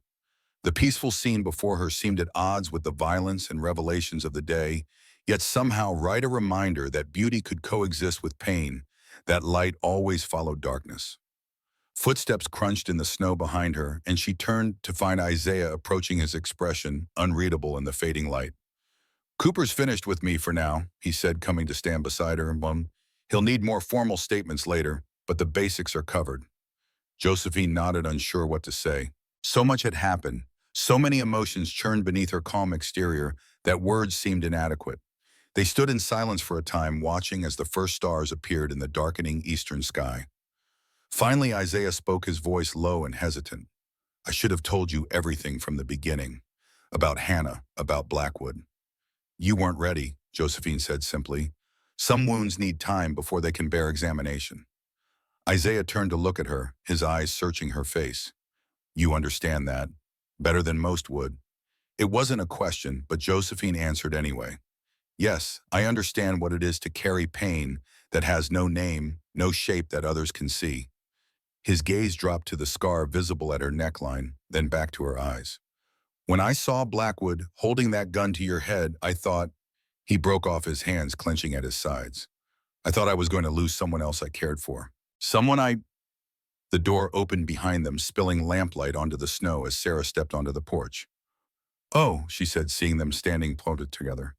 I'm sorry to interrupt. I just wanted to let you know that Timothy's asking for a story before bed. He specifically requested Mr. Morgan. Her smile was apologetic but warm. He says only a real blacksmith can tell it right. Isaiah looked momentarily taken aback, then nodded. Of course. I'll be right in. As Sarah disappeared back inside, Josephine couldn't help but smile at the mixture of confusion and pleased surprise on Isaiah's face. You've made quite an impression on him, she observed. Children are easily impressed, Isaiah replied, but there was a softness to his voice that belied the dismissive words. They also see clearly, Josephine said. Timothy recognizes a good man when he meets one. Isaiah glanced away, clearly uncomfortable with the praise. I should go in. The boy's waiting. As he turned to leave, Josephine caught his arm. Isaiah, what you were saying before, about caring for someone, for me. He went very still, his eyes meeting hers with an intensity that made her heart race. Yes, I care for you too, she said simply, more than I thought possible after everything that's happened. For a moment, Isaiah said nothing, his expression unreadable in the gathering darkness. Then, with a gentleness that belied his size and strength, he reached up to touch her cheek, his calloused fingers warm against her skin. Josephine, he said her name, a prayer on his lips. I never thought I'd find this again. Never thought I'd want to. Neither did I, she admitted. But here we are. He nodded, a smile small but genuine tugging at the corner of his mouth.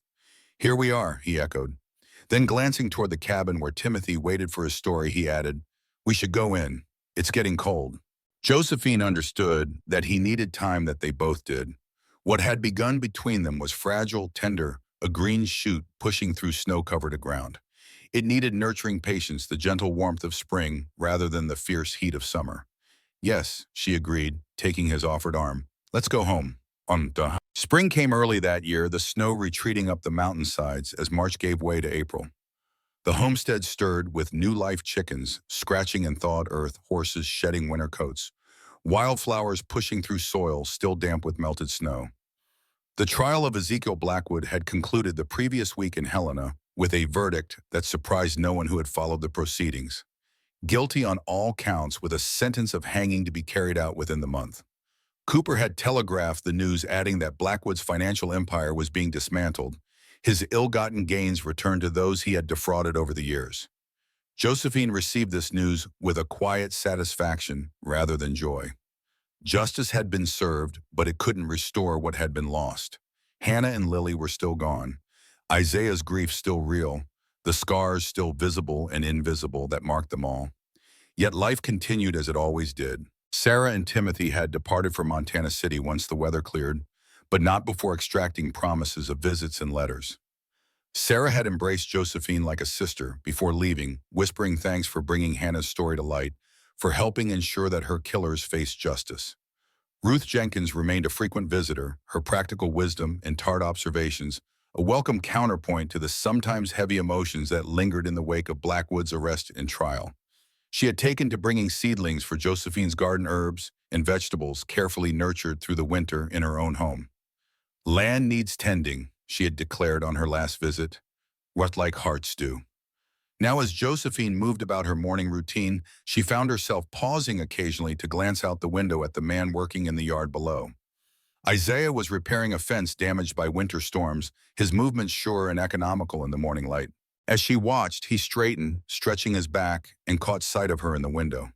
He lifted a hand in greeting, smile touching his lips, a sight no longer rare but still precious. Much had changed in the months since that winter evening when they had chosen to face their future together. The journey to healing had been neither straight nor easy, with setbacks and difficult days that tested them both. But slowly, steadily, life had begun to reassert itself over grief, hope over fear. Isaiah still occasionally woke from nightmares, still sometimes needed the open sky above him rather than a roof. Josephine still flinched at unexpected sounds, still carried the memory of Thomas's cruelty in her body's instinctive reactions. Yet they were healing day by day, moment by moment. Isaiah had reopened his forge, taking on small projects for neighbors who had heard of his skill. Josephine had planted her garden, had written to her sisters, brief letters that offered reconciliation without expectation, bridges extended across years of silence and misunderstanding.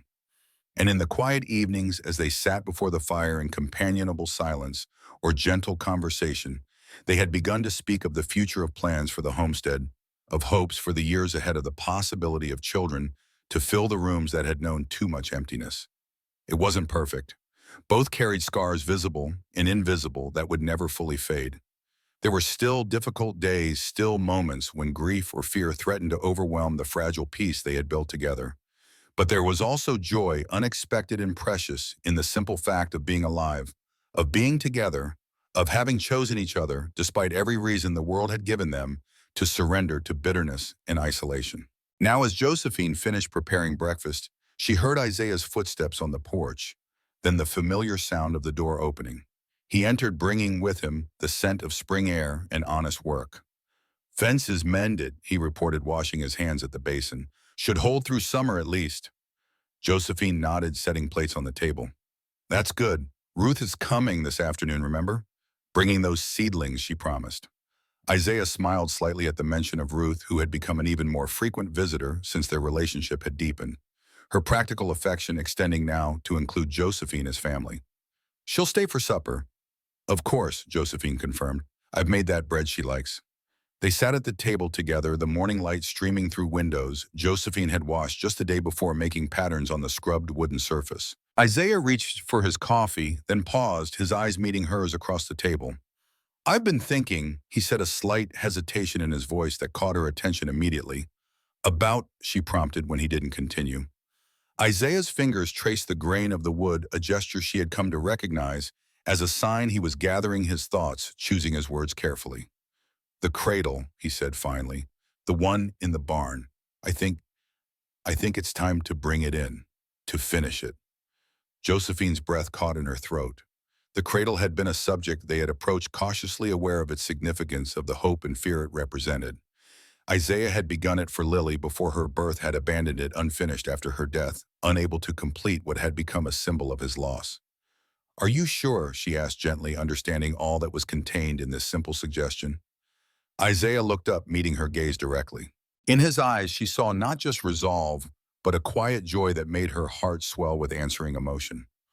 "I'm sure," he said simply. "It's time." Josephine reached across the table, taking his hand in hers.